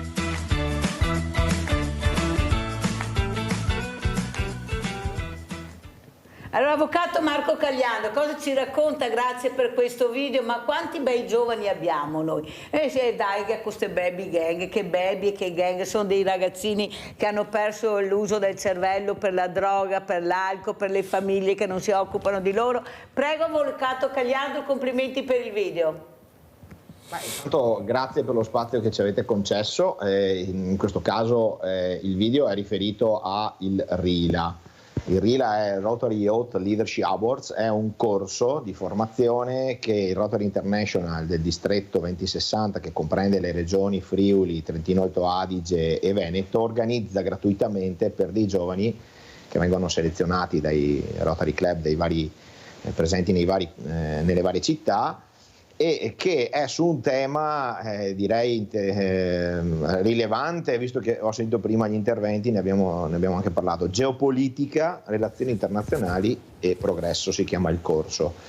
E come ha detto anche uno dei ragazzi tra i 18 e i 30 anni, ragazzi e ragazze da tutte le 3 regioni che partecipano a questo corso, c'è sempre da imparare in geopolitica e nelle relazioni internazionali. A volte per avere un'opinione, come si può dire, è legittimo da averla, ma bisogna averla, è un dovere averla informata. È una frase di Enrico Berlinguer che mi piace citare, perché quando si parla di relazioni internazionali, secondo me, bisogna studiare bene prima di esprimersi con concetti che a volte non sono proprio corretti o possono essere anche influenzati da quello che è uno dei domini del conflitto attuale, l'informazione, la propaganda. Quindi in questo caso qui, ecco, noi formiamo dei giovani attraverso la collaborazione con il Centro di Studi in Geopolitica e Strategia Marittima, che è un'associazione di ex appartenenti alla Marina Militare come ufficiali con ruoli diplomatici, di diplomatici in servizio e di studiosi dei temi delle relazioni internazionali e della geopolitica, e trasmettiamo determinati concetti a questi ragazzi che attraverso il lavoro di gruppo, attraverso la gestione dei gruppi, attraverso anche la redazione di quello che si chiama un country profile, cioè la profilazione di un paese, riescono a capirne i problemi, le relazioni interposte e quindi anche a determinare una loro opinione più costruita su quelle che sono le problematiche internazionali che al giorno d'oggi ormai sono sempre più pregnanti. Senta, avvocato Cagliandro, io un paio d'anni penso che dico che forse dovremmo far votare i giovani, i sedicenni, come succede anche in altri paesi europei. Perché come diamo loro il patentino e li mettiamo su una strada con i motorini a 16 anni, forse dovremmo dare anche loro la possibilità di esprimersi. Quello che mi rammarica è che, diciamo, non i docenti, ma esperti del settore mi danno ragione e forse potremmo anche cambiare questo mondo. Dov'è che trovo più pressione negativa? Da parte dei professori, degli insegnanti, dei docenti, ma bisogna insegnargli, bisogna un po' alla volta culturalmente prepararli. E allora io rispondo: ma secondo voi i trentenni, i quarantenni, i sessantenni, i settantenni sono pronti al voto? Sanno cos'è il voto, come si vota? Lei sarebbe d'accordo di dare il voto ai sedicenni, avvocato Cagliandro? Ma guardi, io sarei d'accordo in linea di massima, sarei anche, il mio auspicio è che i giovani vadano a votare, perché le statistiche che ormai sono di pubblico dominio, e c'è uno studio della Fondazione Nord-Est, quindi non è una mia opinione, ma è uno studio di una prestigiosa fondazione del nostro territorio, dice un'altra cosa, dice: i giovani non trovano dei riferimenti politici e per questo non vanno a votare.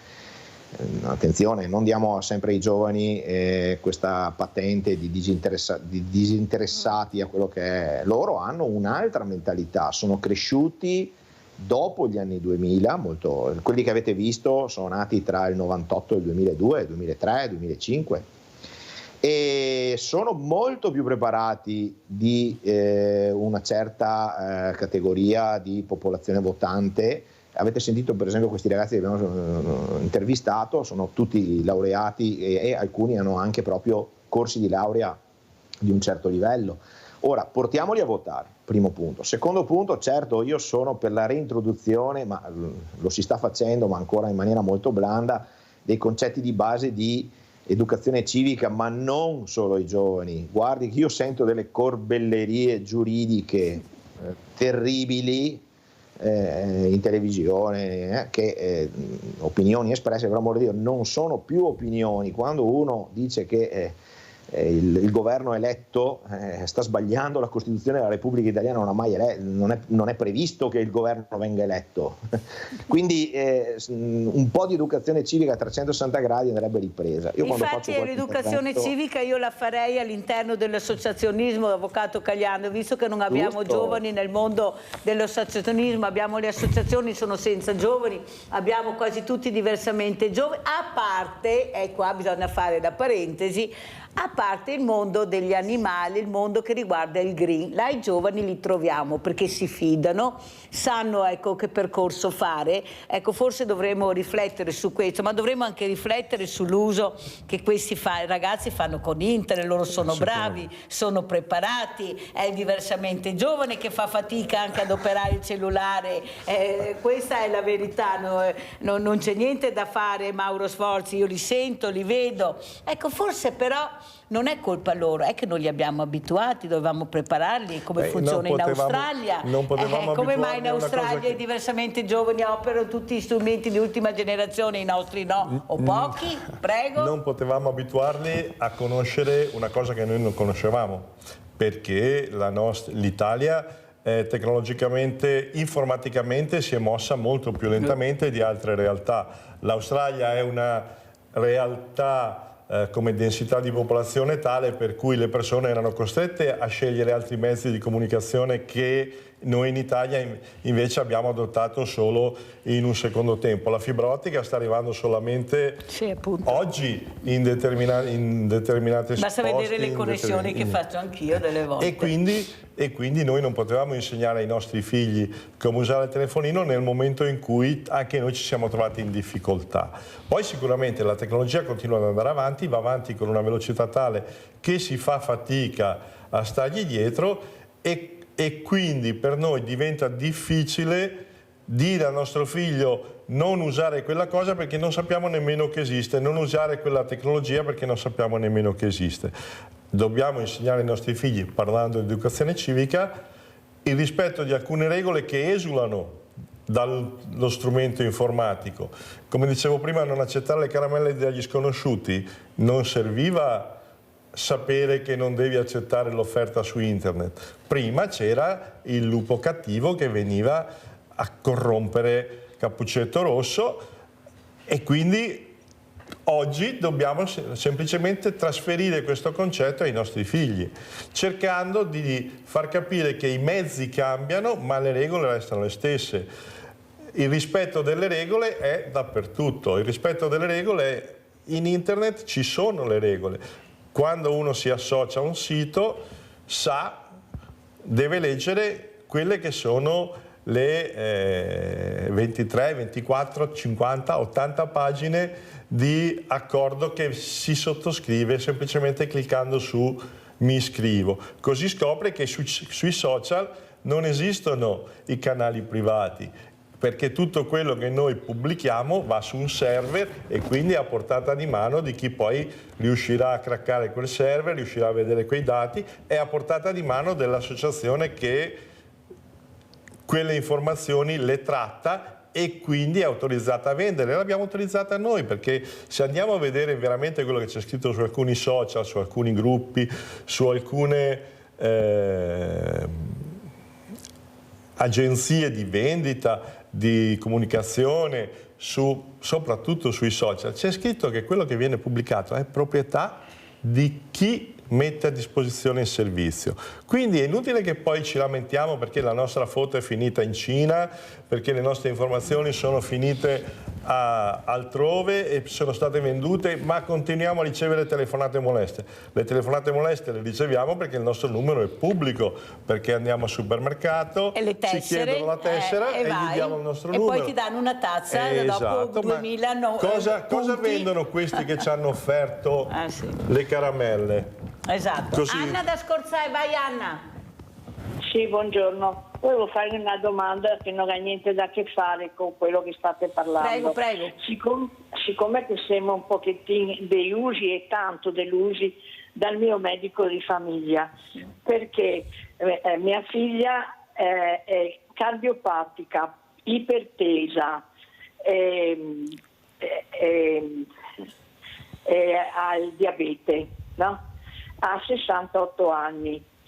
Ogni volta che chiede qualcosa, una visita o cosa che non va mai per non disturbare, va bene, e il medico dice, mi dà appuntamento magari fra 15 giorni, fra una settimana, e dopo quando, sì, ma a volo.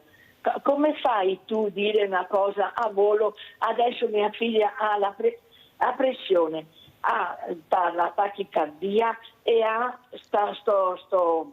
Chiama la guardia medica, Anna, No, chiama la non guardia si fa medica. niente. Come Signora, prima cosa chiama la guardia medica, Anna. Grazie della telefonata, sei stata chiara. Io non posso darti altre risposte se non si sta male. Ecco, visto che hai questo problema, prova a chiamare la guardia medica e sentire cosa ti dicono e poi vai dal sindaco, perché è lui che è responsabile della salute dei cittadini. Perciò fai un incontro col sindaco di Scorzè che dice che è sempre disponibile, poi casomai mi fai sapere oppure ti do il numero io del sindaco. Allora Brini, quello che abbiamo sentito però veramente bisogna stare in guardia, ma soprattutto stare attenti. Però io volevo anche commentare quel servizio che non era l'idrovia che abbiamo visto, anche perché sì, questi investimenti sono importanti. Prego Brini.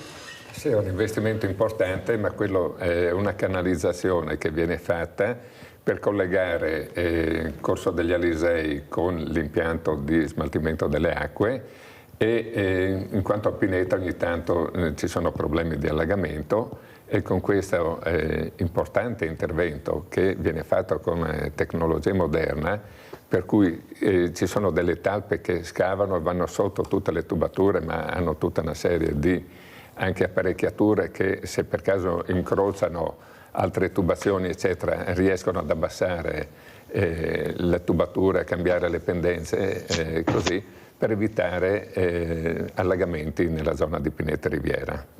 Allora voi avete fatto una cosa importante, anche le unioni fra questi sindaci delle riviere, che è veramente fondamentale. Com'è la situazione? Ecco, queste concessioni balneari che noi non abbiamo capito un fico secco, scusi se glielo dico, ma veramente non abbiamo capito niente, eppure l'informazione dovrebbe essere veramente chiara, come facciamo noi, spero, al mattino a Sveglia Veneti. Come sono queste cose così, tra virgolette, difficili da capire, queste concessioni balneari? Chi ne guadagna e chi ne perde?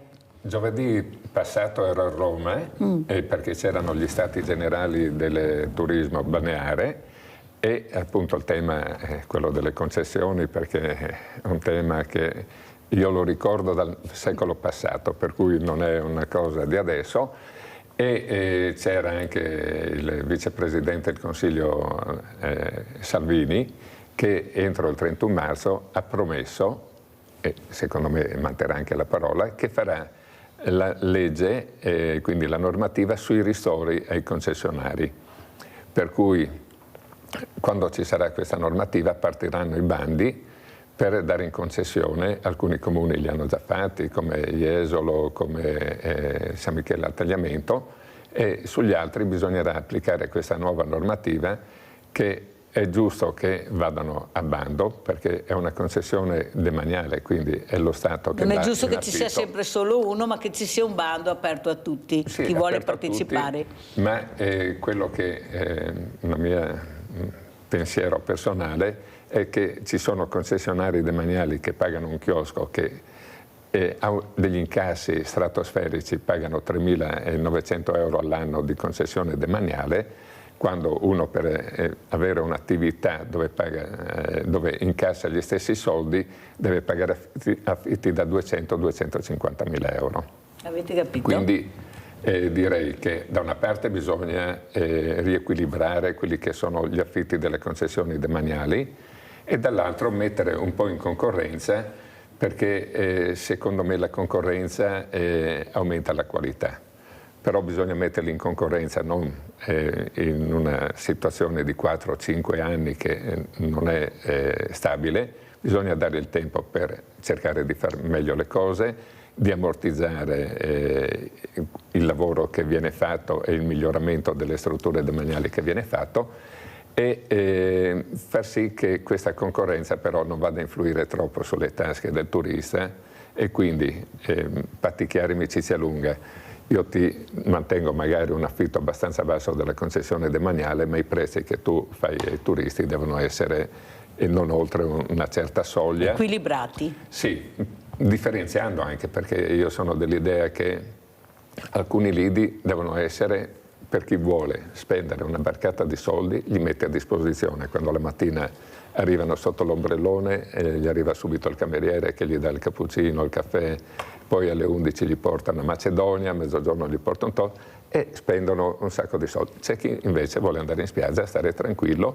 spendere un po' meno e quindi differenziare un po' i vari stabilimenti balneari per dare a tutti una possibilità di scelta al prezzo che intendono. Sforzi è d'accordo su quello che ha detto Massimo Brini. Allora io so che Massimo Brini deve lasciarci, come ci saluta Massimo Brini, con quale augurio? Prego. Io vorrei dire due cose. Uno, che a Lignano Sabbiadoro anche il prossimo sabato e domenica c'è la festa delle cappe, una festa dove tutto il ricavato viene dato in beneficenza, per cui ma veramente tutto, e sono tantissimi volontari che lavorano. Poi il 23 abbiamo la sfilata dei carri di Carnevale in collaborazione anche con Concordia, dopodiché abbiamo il Bossò, ma la stagione praticamente... Cos'è il Bossò? Esposizione di barche nuove e usate e di tutti i materiali che possono essere dagli ecoscandagli, radar, tutto quello che possono. Perciò non siate pigri, uscite, andate a divertirvi, andate a vedere. Esatto, e il calendario lo abbiamo già fatto fino al 4 di febbraio del 2026, lo abbiamo già riempito, allora, per cui meglio c'è di sempre così. qualcosa da fare. Grazie, grazie, veramente grazie a Massimo Brini. E noi andiamo a vedere il linguaggio dei segni a San Donà, poi ne parliamo con l'avvocato Cagliandro. Andiamo a vedere.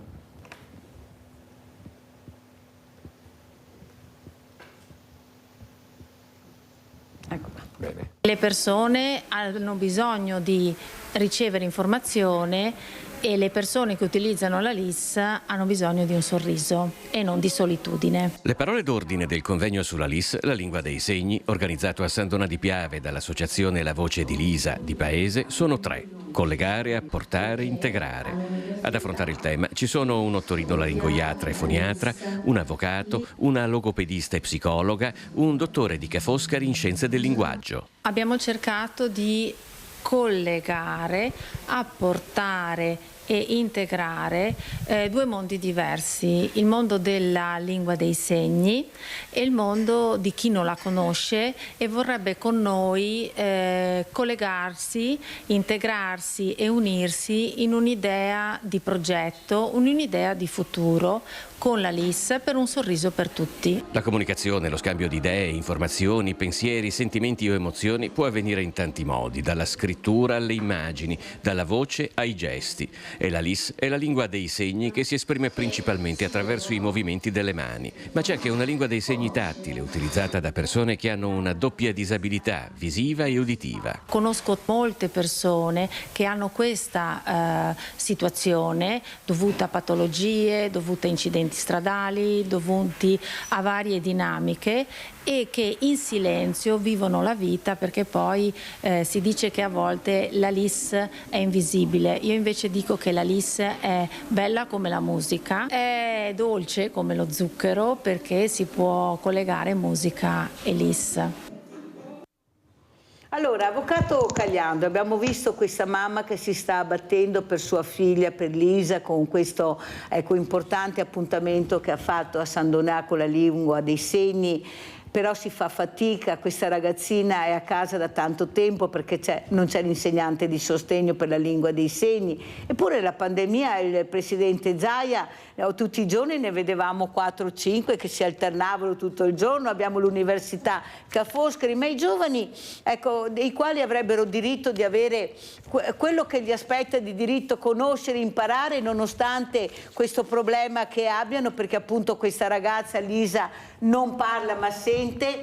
Questa mamma che ha adottato questi 3 fratelli dalla Russia, tutti e 3 per non dividere, poi si trova ripagata in questa maniera. Sua figlia è disabile, sua figlia deve avere, come tutte le altre, la pazienza di arrivare quando avremo la possibilità di dare quello che si potrà dare. Ma questi ragazzi non hanno la pazienza di aspettare, perché il loro cervello cresce in maniera diversa. Lisa è a casa da scuola da tanti giorni, purtroppo, perché manca sempre qualcosa nella scuola, che è l'insegnante di sostegno, in questo caso la lingua dei segni.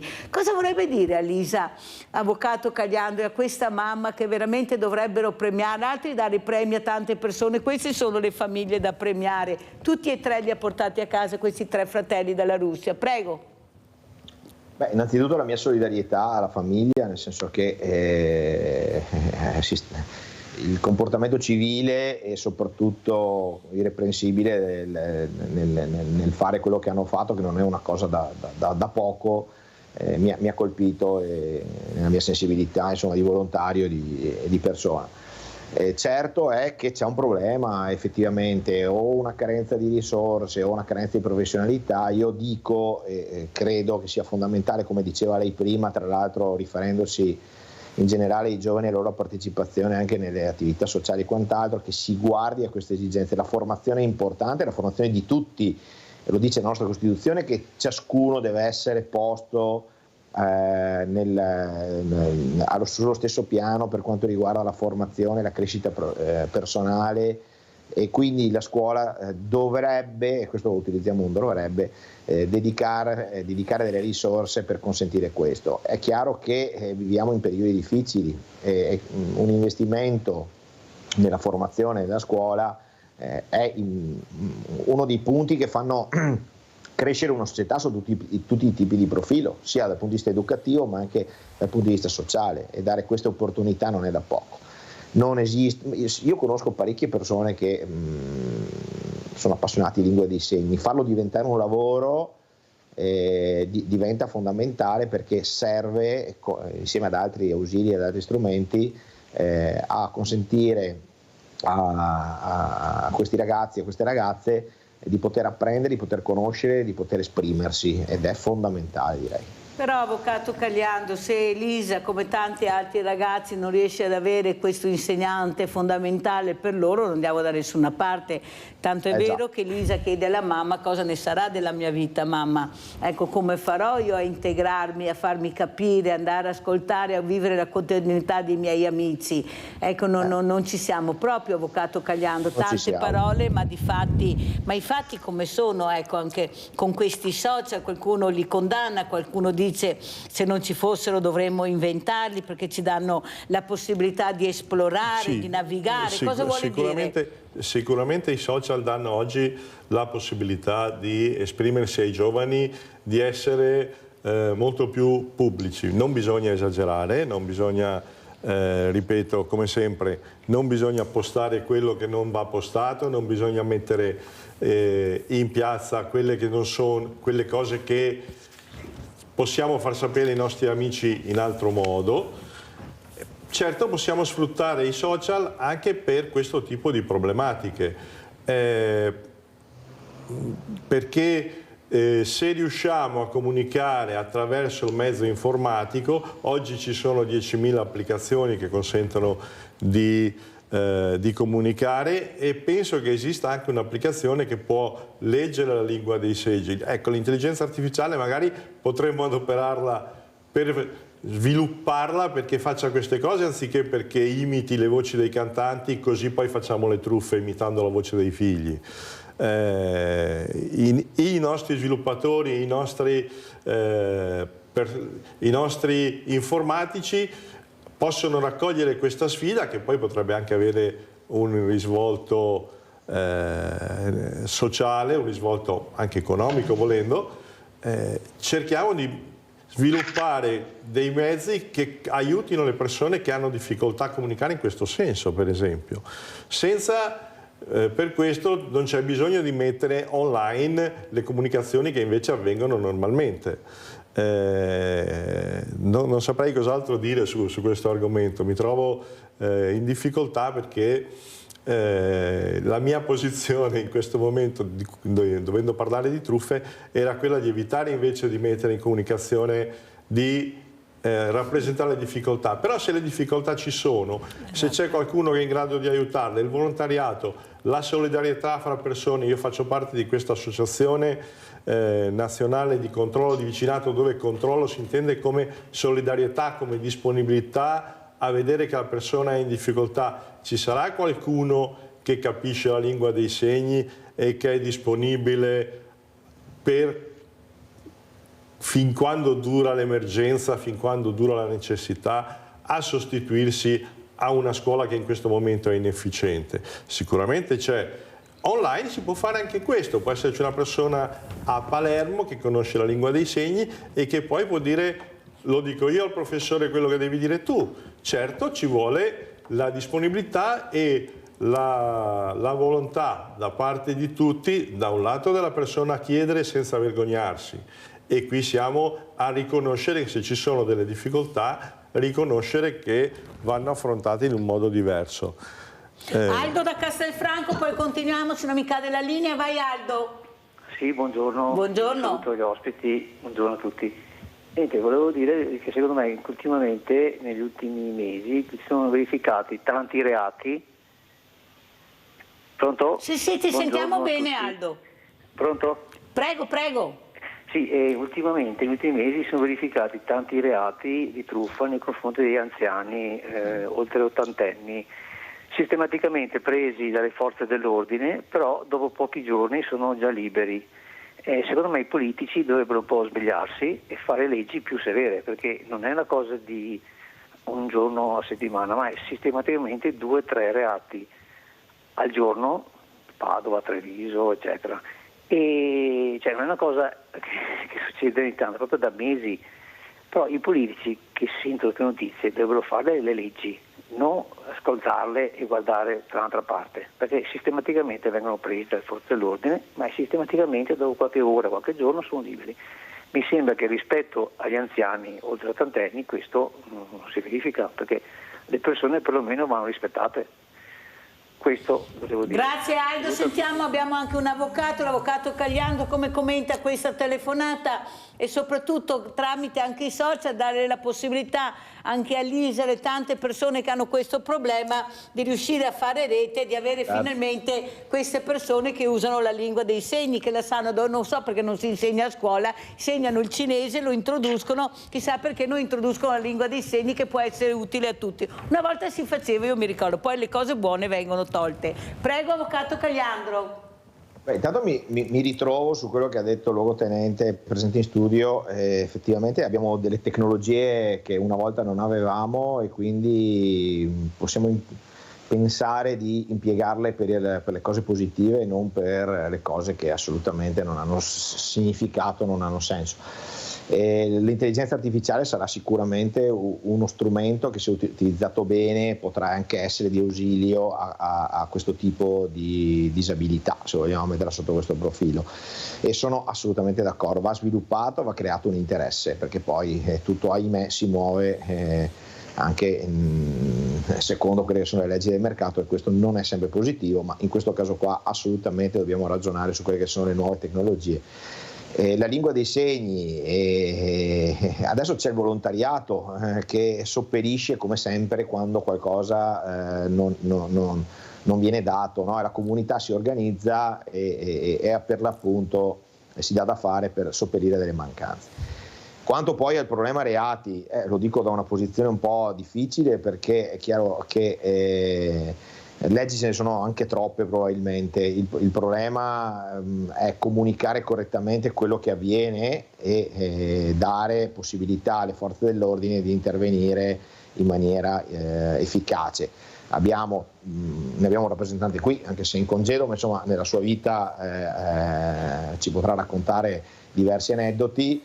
Le forze dell'ordine ci sono, si impegnano, è certo che il concetto di le liberano subito, ci sono delle garanzie che la nostra Costituzione prevede, che prevede le nostre regole, però poi ci sono anche i processi. Ecco, rendiamo efficaci i processi, rendiamo efficaci brevi soprattutto, cerchiamo di fare in modo che si arrivi alla a un provvedimento, a una sentenza nel più breve tempo possibile e con la giusta efficacia. Di che anno parla, avvocato? Del 30 febbraio 2010 perché avvenga questo? No, perché veramente le proposte ci sono, le idee anche, il problema è che siamo nel 2025 e siamo completamente fermi senza nessuna arma per combattere. Questa è la situazione. Poi vedremo se ve ne faccio raccontare un'altra di questa donna. Dopo 2 suicidi, tentati suicidi, avvocato dice: io nella carta ho 9 persone che mi seguono, nella carta ho 9 persone, in verità sono mesi e mesi che non sento nessuno, non ho da mangiare, non ho da vestire, non ho niente. Capisce, avvocato, che faccio fatica? Perché noi a parole siamo bravi, ma poi nei fatti non ci siamo. Anche la Costituzione è chiara, ma non viene applicata. Le leggi ci sono, ma non vengono applicate. Oppure conforme il giudice, conforme, non ne andiamo fuori, avvocato. E non vedo certa volontà di non arrivare al 30 febbraio, ma anzi di arrivare al 40° giorno di febbraio, se va avanti così. Allora ormai stiamo correndo, ma è molto importante. Andiamo a vedere anche questa truffa camper online.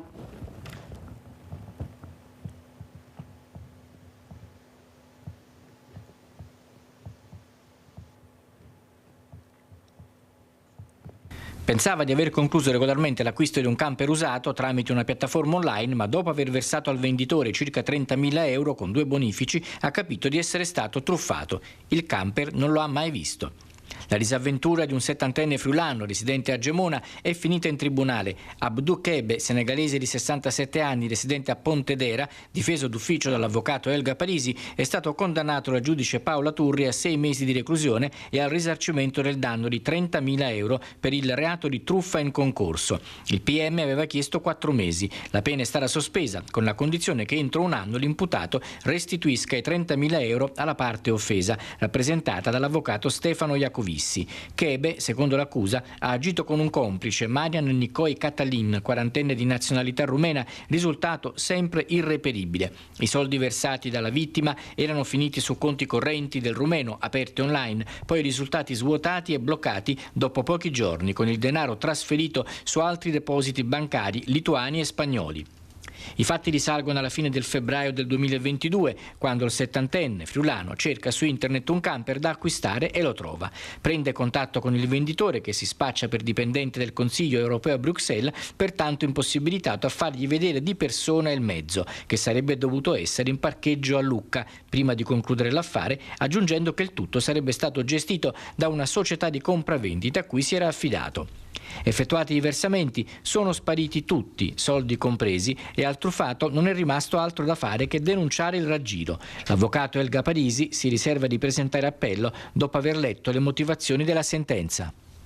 Allora, quello che veramente traspare è che dobbiamo sempre stare con le antenne alte, noi dobbiamo aver paura dei ragazzini, ma dobbiamo anche aver paura se non siamo in grado di avvicinarci a questa nuova tecnologia che è molto ingannevole, molto pericolosa. Prego, Sforzi. Non è così ingannevole questa nuova tecnologia, è sempre questione che noi andiamo a cercare l'offerta eccezionale, l'occasione incredibile, continuiamo a credere a queste offerte. Il truffatore, la truffa online avviene quasi sempre mettendoci fretta, dicendoci: guarda, il furgone devo venderlo entro domani, quindi se mi fai un'offerta subito ci sto, per domani è troppo tardi, così uno non ha tempo di pensare e spera di approfittare di un'occasione unica. E dall'altro lato c'è sempre il pagami in nero, perché così risparmi questo, pagami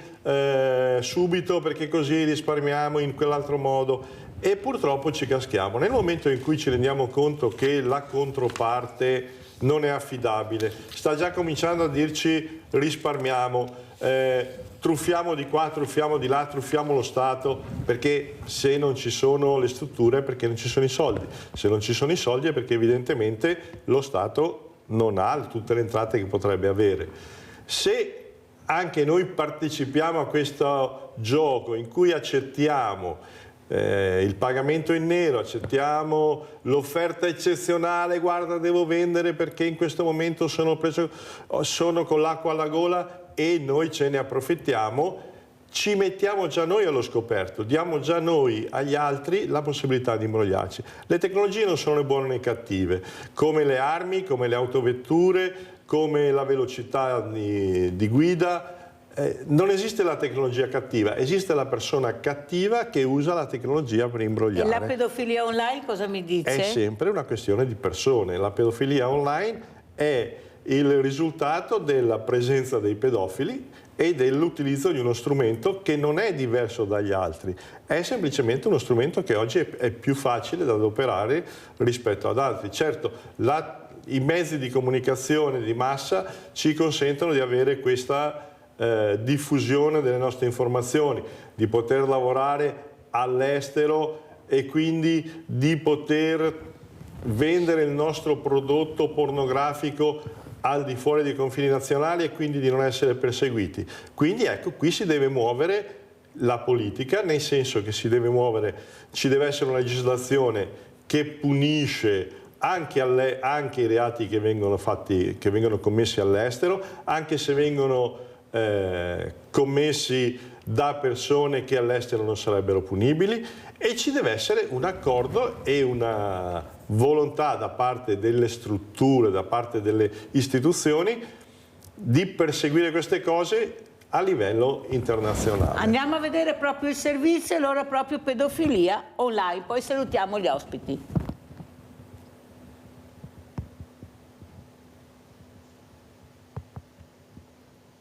12 persone arrestate per detenzione di materiale pedopornografico, 14 denunce, migliaia i file sequestrati. È l'esito della maxi operazione Viper 2 condotta dalla Polizia di Stato di Venezia e estesa sul territorio nazionale. Un'attività fatta sotto copertura, quindi del nostro personale si è inserito su alcune piattaforme di messaggistica e si è inserito in questi gruppi che scambiavano materiale pedopornografico. L'attività è consistita soprattutto nel tentare di far uscire fuori queste persone dall'anonimato, quindi riuscire ad identificarle per poi procedere. 130 le chat analizzate, all'interno delle quali persone da tutto il mondo si scambiavano migliaia di foto e video di abusi su minori, per lo più in tenera età. L'età di molti bambini era veramente bassa e il materiale anche a forte impatto, insomma. L'operazione ha preso avvio dalla precedente indagine del COSC Lagunare, che aveva portato all'arresto di 28 persone e a 60 perquisizioni. Un centinaio quelle identificate tra la prima e la seconda operazione, tutti di sesso maschile, appartenenti a estrazioni sociali differenti, di un'età compresa tra i 22 e i 69 anni. Tra questi anche un uomo che, come alibi per accumulare materiale pedopornografico e rimanere all'interno dei gruppi, ostentava determinate collaborazioni. Ha milantato collaborazioni proprio nel settore della pedopornografia, più che altro per giustificare, immagino, la detenzione di tanto materiale. Circa 200 gli agenti della Polizia Postale coinvolti nell'operazione sviluppatasi in 18 province italiane. Quelle venete interessate sono Venezia, con l'arresto di un uomo tra i 40 e i 50 anni disoccupato, quella di Treviso con un quarantenne ai domiciliari, quella di Vicenza con un denunciato. Allora, avvocato Marco Cagliando, abbiamo visto anche questo servizio per far capire che la truffa è dietro l'angolo, il pericolo è dietro l'angolo, ce l'abbiamo all'interno della casa con questi nuovi strumenti, ecco, specialmente questi giovani che sono attirati, non c'è niente da fare, ecco, vogliono provare, vedere e cadono nel tranello. Prego avvocato, come commenta e come ci saluta? Il commento è tristissimo, nel senso che ahimè, come diceva però prima il luogotenente, non è la tecnologia che è cattiva, è chi la usa. E quindi è evidente che ci sarà sempre un metodo e un modo attraverso cui un criminale o qualcuno di eticamente poco compatibile con quelli che sono i principi generali di civiltà ne approfitterà. Vale per le armi, vale per Non è che esca anche qua la crudeltà dell'uomo, ne abbiamo parlato all'inizio con altri ospiti, ecco, inutile parlare, l'uomo che è crudele, come si fa a violentare un bambino, una bambina di 3 anni, 4 anni, cioè questa è una crudeltà umana che l'uomo si porta avanti, è inutile nasconderci, ecco, anche questa è una guerra che tutti noi stiamo combattendo, dove non riusciamo a capire dove si vuole andare a parare, dov'è il limite, ma non c'è nessun limite per certe persone. Prego, avvocato. Sì, sono d'accordo con lei, il problema è forte e dipende comunque dalla società, quindi è chiaro che fortunatamente la polizia, i carabinieri, sono le forze dell'ordine, hanno degli strumenti, si dotano degli strumenti perché comprendono che esiste un crimine che si sviluppa in un dominio diverso e quindi esiste la polizia postale. Ma più che la società è la politica che deve intervenire, sono loro che devono dire basta a queste cose perché hanno la possibilità di farlo. In Cina l'hanno fatto o sbaglio? Cosa dice Sforzi? Io credo che si debba ragionare in termini di tolleranza. Non si può più tollerare che vengano commessi determinati reati e bisogna quindi non aumentare le pene, applicarle se è non giustificarle, applicare la pena dicendo ci sono delle sanzioni, ci sono dei divieti per esempio di utilizzare i mezzi informatici, basta, non puoi utilizzare i mezzi informatici che oggi sono gli strumenti. Sei condannato al carcere, stai in carcere, non ci saranno i permessi perché evidentemente se tu esci ricominci perché la voglia c'è, perché l'istinto è quello, non siamo stati in grado di aiutarti. Se siamo in grado di aiutarti, ma deve deciderlo uno psicologo, deve deciderlo un medico che sei una persona da riabilitare, non si può affidare a qualcuno super partes ma non preparato a giudicare queste persone. Poi ci sono persone che purtroppo non sono recuperabili, queste persone vanno tenute a distanza, vanno isolate. È un problema di scelta. Nel momento in cui lo Stato vuole, lo Stato deve, perché io gli affido la mia vita, gli pago le mie tasse perché faccia quello che è necessario, se è necessario tenermi lontano una persona, me la deve tenere lontano, mi deve garantire a me la sicurezza. È inutile parlare di braccialetto per le persone fragili, ci vuole il braccialetto per le persone pericolose perché sono loro a cui bisogna impedire di andare a commettere i reati. Maria da Mansuet, non ce la faccio più, vai Maria. Maria? Non ce la fai più a far cosa? Prego Maria. No, io volevo dire che veneti schiacciati dalla crisi, sinceramente, guardi, io abito qui da tantissimi anni perché io sono di San Donà, ma ho sposato uno qui di Mansuet. Mai venuto una volta qualcuno a chiedere un centesimo. Io faccio sempre l'elemosina, ma in chiesa, eccetera. Però nessuno, allora dove sono questi veneti schiacciati dalla crisi? Allora, i veneti schiacciati dalla crisi vai a vederli proprio a San Donà, dove c'è la Croce Rossa e soprattutto c'è un'altra associazione molto importante, la San Vincenzo, che distribuisce le borse della spesa, Maria, 2 volte alla settimana, quelli che non hanno da mangiare. Allora, prima di dire dove sono, andate a vedere dove sono, che vi do anche gli indirizzi, così li vedete di persona, entrate e capite cosa sono e chi sono. Perché gli indirizzi ci sono, Maria. Ecco, non bisogna sparare a caso se non si sa e non si conosce, perché i 9 milioni, di 6 milioni di poveri che abbiamo sono famiglie che lavorano, che non arrivano alla fine del mese, non trovano appartamenti anche lavorando, hanno mutui da pagare e questa è la verità. Perciò sentire anche certe telefonate non fanno bene, ma verificate prima di parlare perché li avete sotto casa. Allora, detto questo, avvocato, come ci saluta? Velocissimo. Velocissimissimo. Abbiamo parlato di politici e di Stato in maniera sempre piuttosto importante. Sono le leadership di cui abbiamo bisogno, che devono essere adeguate, e quindi puntiamo ovviamente sulle future leadership, su formare e avere cittadini sempre più responsabili, ma anche di conseguenza politici e membri della nostra comunità sempre più etici e responsabili. È difficile, cerchiamo di farlo, e forse alcune cose si risolverebbero in maniera diversa, ma è un auspicio, non è di sicuro una teoria. Grazie, veramente grazie all'avvocato Marco Caliandro di essere stato con noi. Sentiamo come ci saluta anche Mauro Sforzin, prego.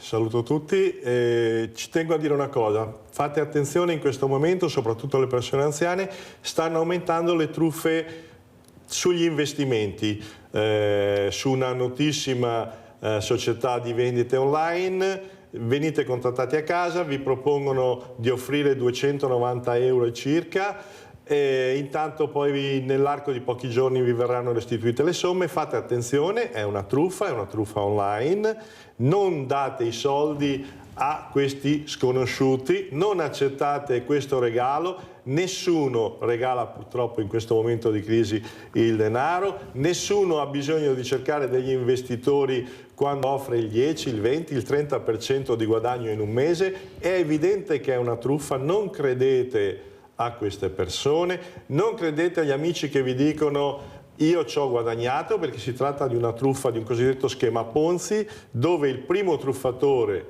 con i soldi della persona che si è associata a lui restituisce una prima tranche, e quindi il vostro amico che vi sta proponendo questa truffa in realtà è vittima anche lui e non se ne rende conto. Non accettate offerte dagli sconosciuti. Più chiaro è sempre di così, quello. le caramelle dai sconosciuti non si Anche accettano, online non si e neanche le accettano. telefonate. E Se non neanche le conoscete telefonate. mettete giù e non rispondete. Grazie veramente anche a Mauro Sforzin, ex luogotenente dei Carabinieri, ma si occupa anche di truffe di internet per una sicurezza informatica. Grazie all'avvocato Caliandro. Pubblicità.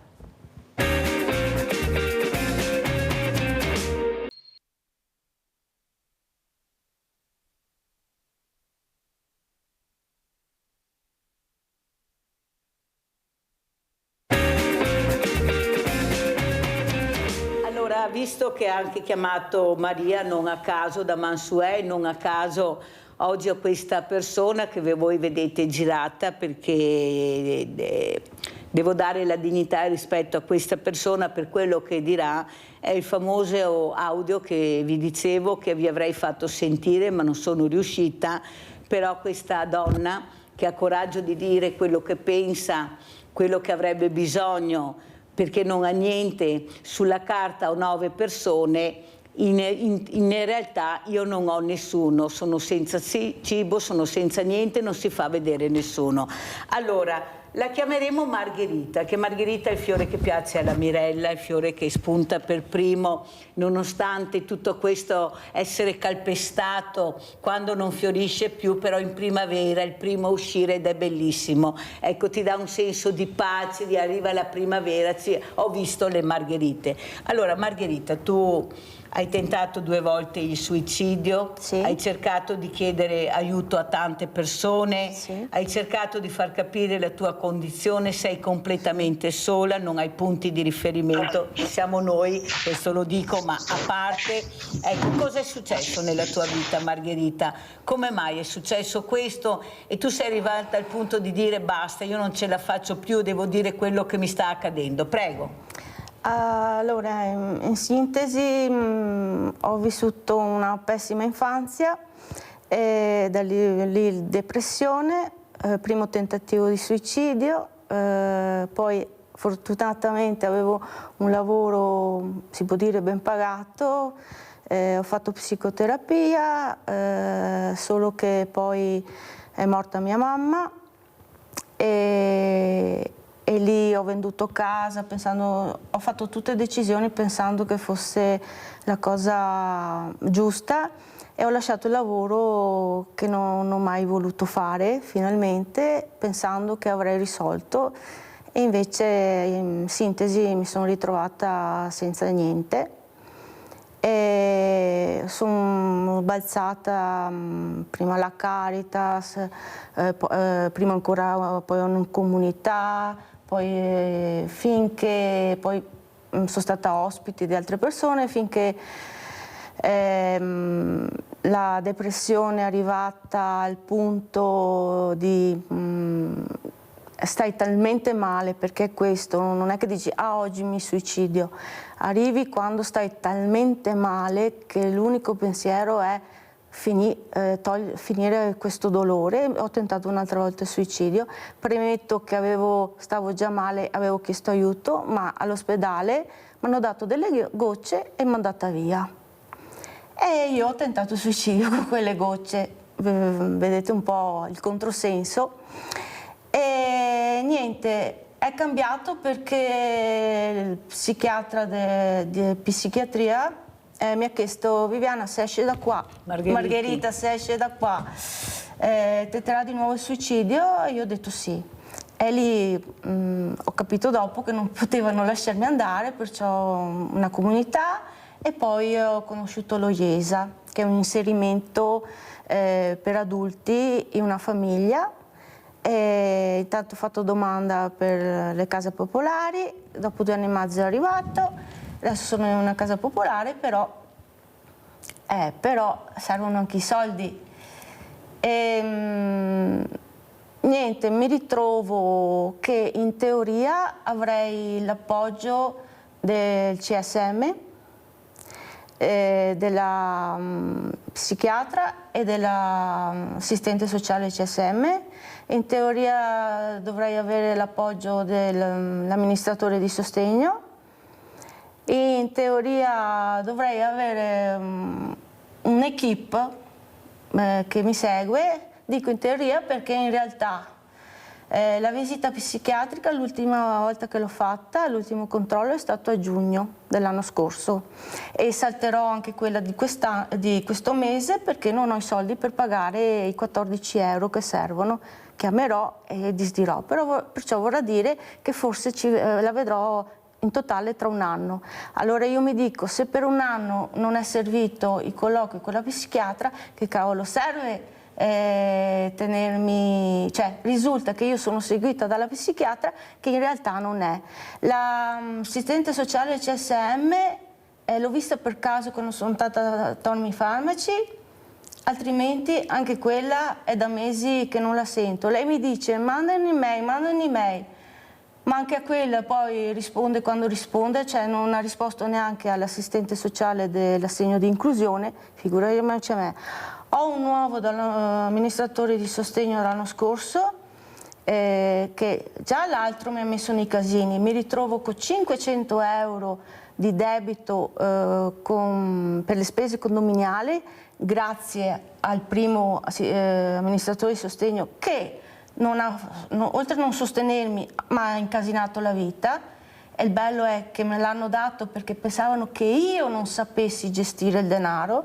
Mi ritrovo con questo secondo amministratore di sostegno che mi ha fatto lo stesso problema. Praticamente io non ho preso l'assegno di inclusione di febbraio, proprio oggi, stamattina, ho preso dalla buca delle lettere 3 bollette e ho fatto il conto che già sono a 250 euro di bollette che dovrei pagare questo mese, però finché non mi arriva l'assegno di inclusione, pippa.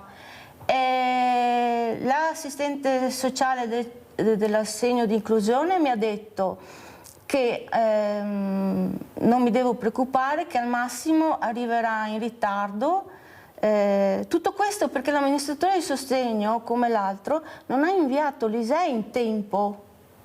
Capite bene, c'è il controsenso. Io dovevo avere una persona che mi doveva gestire, fra virgolette, e mi ritrovo che oltre a non sostenermi, mi ha causato ulteriori danni.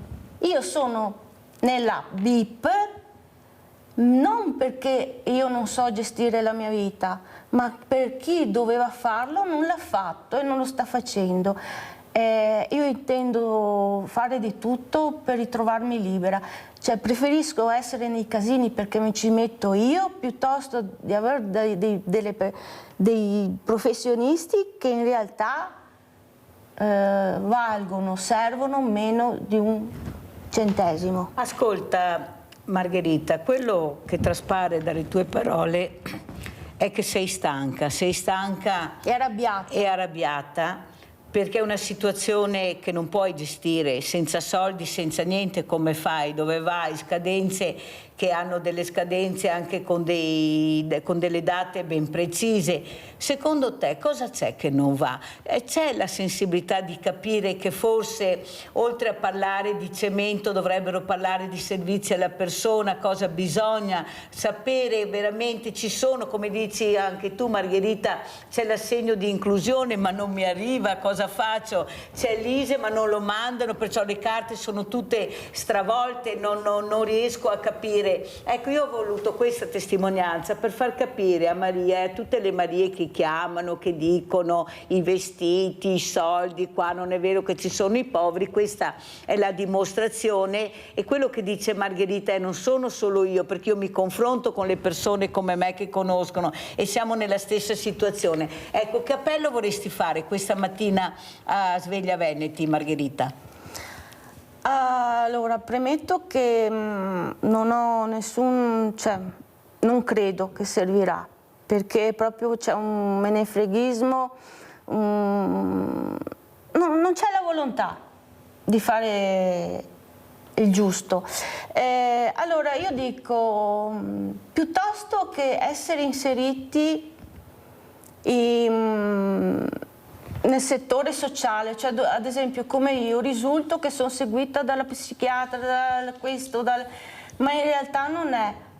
Io sinceramente dico, non mettetemi, perché è peggio risultare inseriti in una situazione sociale dove in realtà non è. Io dico questo, cioè a questo punto purtroppo non posso parlare per gli altri, però io, da come la sto vivendo, mi state danneggiando, state peggiorando la mia situazione. Io fra 2 anni e mezzo scade il contratto, se vado avanti così io non rinnovo più il contratto, perché sicuramente mi ritroverò a non poter pagare più niente. Ma gli ultimi... Contratto di cosa? Dell'affitto con l'arte, non posso... ma gli ultimi soldi, io mi compro una tenda, un sacco a pelo, prendo il biglietto per Roma, e se prima per ogni momento difficile piangevo fino allo sfinimento, adesso ho una rabbia che vado a far casino a Roma. Abbiamo sentito Margherita, io non aggiungo altro, però Margherita non è sola, c'è la Mirella qui, Veneti Schiacciati, visto che Maria ha detto dove sono questi Veneti Schiacciati. Ecco, questa mattina te ne ho portato una e poi nel futuro ne vedrai anche di altre, perché daremo questi assegni al Banco Solidale, visto che è arrivato il 5 per 1000, alle persone che Maria non vede, allora gliele faremo vedere chi vorrà, come al solito, come ogni anno faremo questo. Grazie Margherita, lasciamo andare Margherita, grazie di questo appello, vedrai che qualcuno ascolterà. Allora andiamo a vedere l'airbag obbligatorio, andiamo a vedere questa raccolta di firme e poi vi presento un ospite graditissimo.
Allora vi presento un ospite graditissimo, l'ingegnere Leopoldo Matarazzo. Grazie ingegnere dell'ufficio della motorizzazione civile di Treviso. Grazie ingegnere, cosa dice di questo airbag, di questa raccolta firme che grazie ai familiari italiani e familiari vittime della strada verrà fatta nelle discoteche, nei paesi, nelle città, per cercare di mettere in sicurezza le persone, però non è stato incluso nel nuovo codice della strada. Prego ingegnere.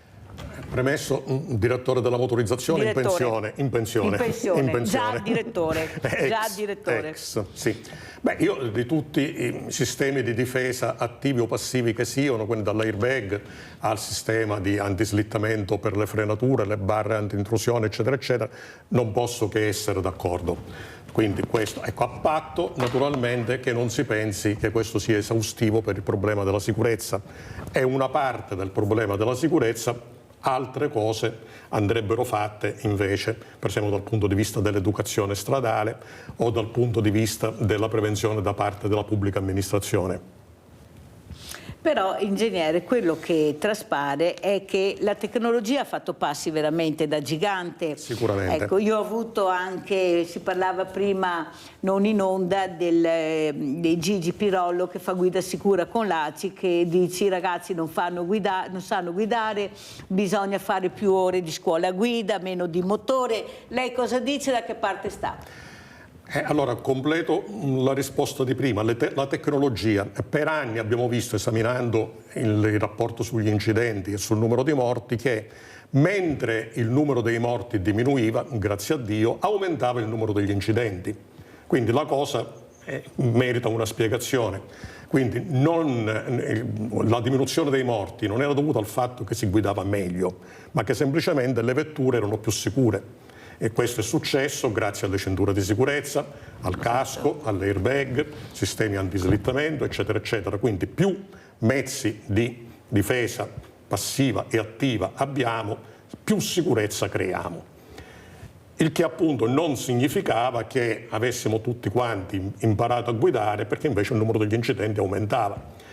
Però tornando un po' alla dichiarazione, non so il ruolo di questo educatore che ha rilasciato questa intervista, ci credo parzialmente, perché è vero che per, diciamo, un colpo di fortuna che ci può sempre essere, anche lo studente preparato da 6 quindi con quel numero proprio minimo di lezioni indispensabile per arrivare alla stretta sufficienza, possa superare l'esame e possa però poi dopo andare in giro con un'esperienza limitatissima e quindi con delle lacune ancora presenti. Ma ritengo che questa sia una minima percentuale e che i problemi siano ben altri. Magari poi ne parliamo. Magari poi ne vediamo se c'è anche l'altro ospite, vediamo se c'è Paolo Mare, sindaco di Castelcucco, eccolo qua. Buongiorno sindaco, grazie di essere qui anche lei per capire anche come questi sindaci vedono queste situazioni della sicurezza stradale. Prego Mare, come commenta le parole dell'ingegner Matarazzo? Buongiorno Mirella, a te e ai tuoi spettatori.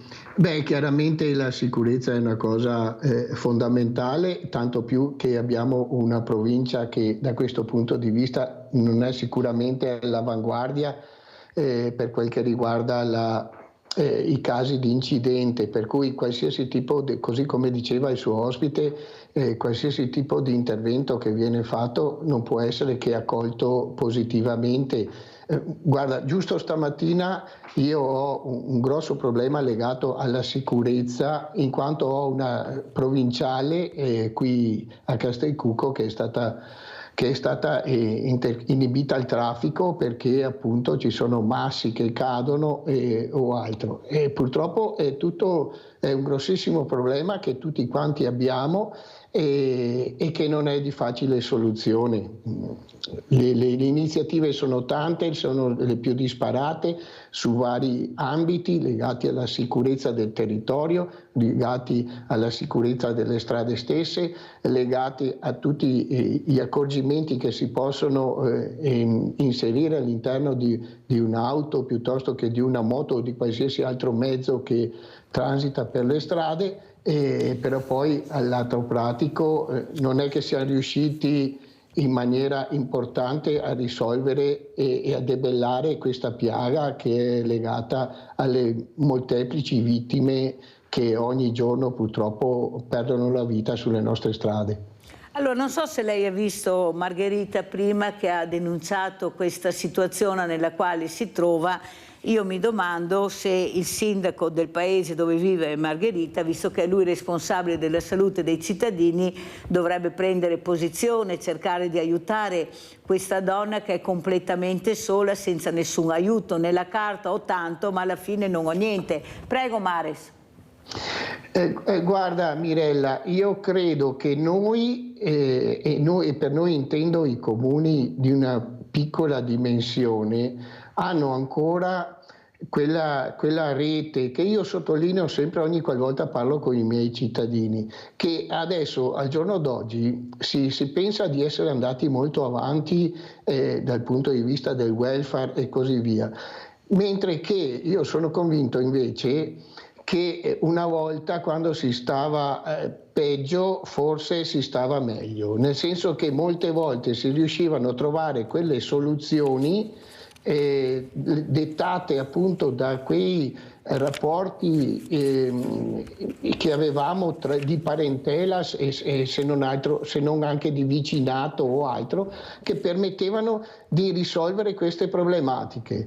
Diversamente, oltretutto, nelle realtà piccole come la nostra, magari anche proprio il sindaco stesso si fa carico delle questioni. Io ho diverse situazioni, fortunatamente poche situazioni del genere, ma che di fatto gestisco personalmente. Sì, ma vede Mares, io non devo essere fortunata ad avere il sindaco Mares o chi per esso, io devo avere quello che mi aspetta di diritto. Se questi sono i miei diritti, io li devo avere. È inutile continuare a passare il cerino e dopo deve arrivare Mirella con i veneti schiacciati ad aiutare questa persona, perché tutti passano il cerino e lei non ha niente da mangiare, non ha vestire, non ha niente da...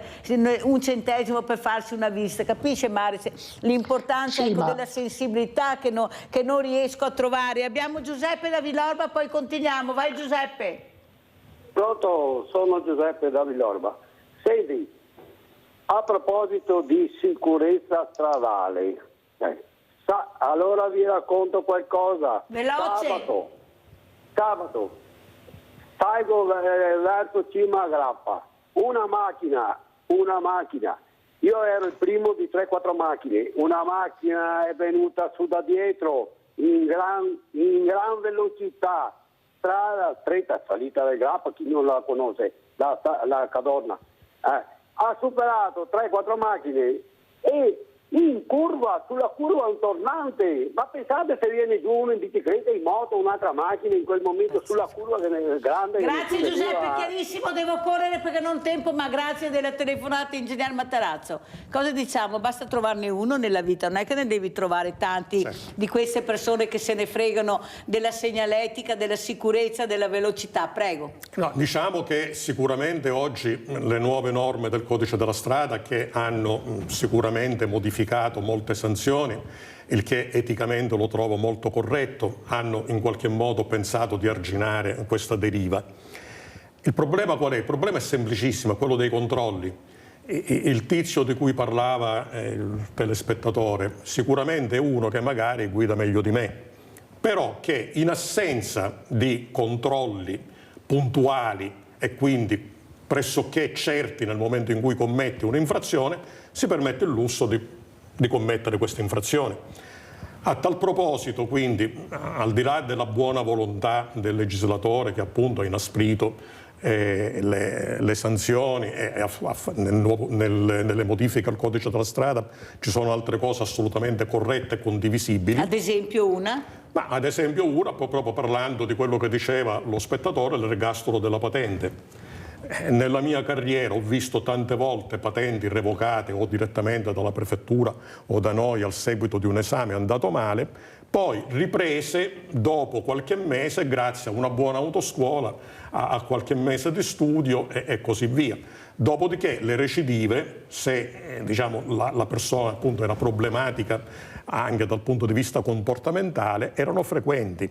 Oggi, grazie al nuovo codice della strada, alle modifiche al nuovo codice della strada, c'è l'ergastolo della patente, quindi praticamente determinati individui recidivi non potranno riconseguire la patente. Quindi questa è una delle cose chiaramente che condivido. Ingegnere, cosa ne pensa del ristoratore che ha detto che si può bere il bicchiere di vino, anche due, bere il grappino e non essere ubriachi e mettersi alla guida? Qua mi deve scusare se sarò un po' lungo però. Prego. Allora, io ultimamente penso che sul discorso del vino e anche su quello delle droghe ci si sia divisi in fazioni che nulla hanno a che vedere con la scienza della medicina. Le dico una cosa semplicissima, quindi per rispondere ai ristoratori e a chi, facendo anche bene il suo mestiere, difende il vino a tutti i livelli, magari prendendosela con l'acqua. Oggi chi è abituato a bere i 2-3 bicchieri, probabilmente è una persona che sa di poterlo fare, che ragiona benissimo, che è in grado di intendere e volere, ma non si è tenuto conto di una cosa, che anche il semplice bicchiere poi produce dei rallentamenti nei tempi di reazione minimi, se consideriamo altre attività lavorative o attività di tutti i giorni, quindi passeggiare, parlare in maniera razionale, dire delle cose razionali. Ma attenzione, la differenza fra l'incidente e l'incidente evitato non è mai in 1 chilometro o in 1 minuto, ma in una frazione di secondo e in 1 metro o anche meno di 1 metro. In quel metro di frenata ci può essere la differenza fra i 4 morti e il non farsi niente, il frenare in tempo.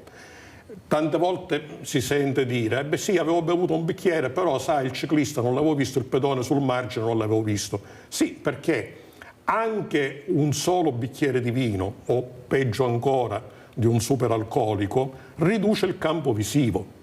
Quindi quella persona, ripeto, è in grado di intendere e volere, di interpretare i segnali, di partire, anche di arrivare a casa, però quei 5-10 gradi in meno di angolo visivo hanno provocato l'incidente. Noi abbiamo fatto tempo fa un esperimento, ci mandarono dei semplici rilevatori di alcol portatili, quindi da distribuire gratuitamente nelle scuole, e con un insegnante che si era offerto volontario, naturalmente c'erano già 50 studenti che si erano a loro volta offerti volontari, abbiamo offerto a questo insegnante maggiorenne 2 bicchieri di birra. Avevamo una semplice macchinetta, quella che hanno i medici per i tempi di reazione, per controllare i tempi di reazione. Abbiamo provato i suoi tempi di reazione prima dei 2 bicchieri di birra, dopo i 2 bicchieri di birra, che naturalmente non ti fanno superare quella soglia di 0,5 per la quale sei punibile. Esatto. Però c'era già quella differenza nei tempi di reazione, e se avessimo avuto la possibilità di misurare l'angolo di visibilità anche del grado di visibilità, che sicuramente potevano essere la differenza fra l'incidente e l'incidente evitato, fra il metro in cui sei riuscito a fermarti prima dell'incidente e il metro che invece i tuoi tempi di reazione in quel momento non ti hanno consentito di avere, fra quei 10 gradi di visibilità in più che ti avrebbero consentito di vedere il ciclista o il pedone che correttamente stava sul ciglio della strada e il non averlo visto. Più chiaro di così, ingegnere, devo andare avanti e siamo in chiusura, ma la inviterò ancora, come inviterò ancora Mares. Allora, Sindaco, che messaggio vuole lasciare questa mattina a Sveglia Veneti dopo aver sentito l'ingegner Matarazzo? Ma io credo che il problema lo dovremmo spostare su un aspetto di natura culturale, cioè noi assolutamente dobbiamo pensare che dobbiamo lavorare nella direzione di farsi un'idea che non è più possibile girare per le strade avendo bevuto il bicchiere in più. E credo che da questo punto di vista si sta cominciando, forse anche le azioni messe in campo dal ministro Salvini cominciano a dare i loro frutti. Io ho visto anche in questo weekend molte volte ragazzi che si facevano accompagnare dal taxi o piuttosto che dal pulminetto così per poter andare a far festa, e questo credo che sia un primo segnale importante da portare avanti. Questa è la strada giusta. Grazie a Paolo Mare, sindaco di Castelcucco. Vediamo se riusciamo a far passare Gianfranco. Veloce, Gianfranco. Gianfranco? Sì, buongiorno signora Mirella. Buongiorno, velocissimo Gianfranco. Sì, buongiorno. Buongiorno signor Sindaco e buongiorno all'ingegnere. Ecco, sì, pronto? Sì, veloce. Sì, ecco, volevo dire al Sindaco, signor Sindaco, quando si farà la riforma degli enti locali?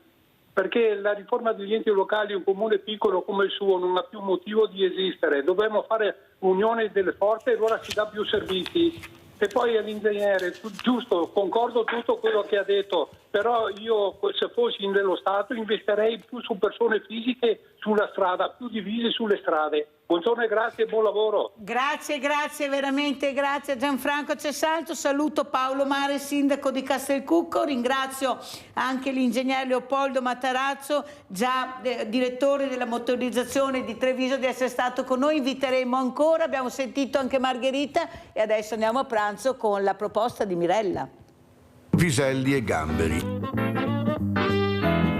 Il tradizionale lancio del riso o coriandoli sul corteo nuziale nasce da un vecchio rito greco secondo il quale, per propiziare la fertilità, si facevano piovere sulla coppia dei dolci di riso. Il gesto aveva anche lo scopo di augurare loro prosperità. In Indonesia, invece, il lancio del riso serviva a trattenere l'anima dello sposo che altrimenti, subito dopo il rito, sarebbe fuggita via senza mai fare ritorno. Ingredienti per 4 persone. 320 g di riso, 100 g di piselli sgusciati, 2 carote, una cipolla, un gambo di sedano, 50 g di burro, 50 g di polpa di pomodori, 400 g di gamberetti, una foglia di alloro, 100 g di grana grattugiato, 4 cucchiai d'olio extravergine d'oliva, sale. Mettete il sedano, la carota, metà cipolla e l'alloro in abbondante acqua bollente. Unite i gamberi ben puliti. Fateli bollire per 5 minuti. Nel frattempo cuocete i piselli in poca acqua per 10 minuti, poi scolateli. Sgusciate i gamberi, rimettete i gusci e lo sterno frantumati nel brodo, che continuerà a bollire ad agio per almeno 15 minuti, fino ad ottenere un brodo magro e sufficiente per la cottura del risotto. In una casseruola soffriggete olio e cipolla. Aggiungete i gamberetti sgusciati, un po' di brodo, la polpa di pomodoro,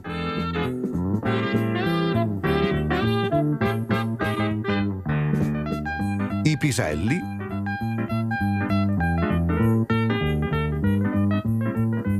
e dopo poco versate il riso.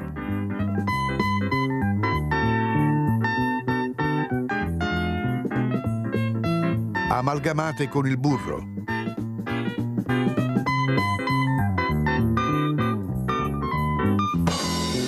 Filtrate il brodo rimasto e aggiungetelo al riso.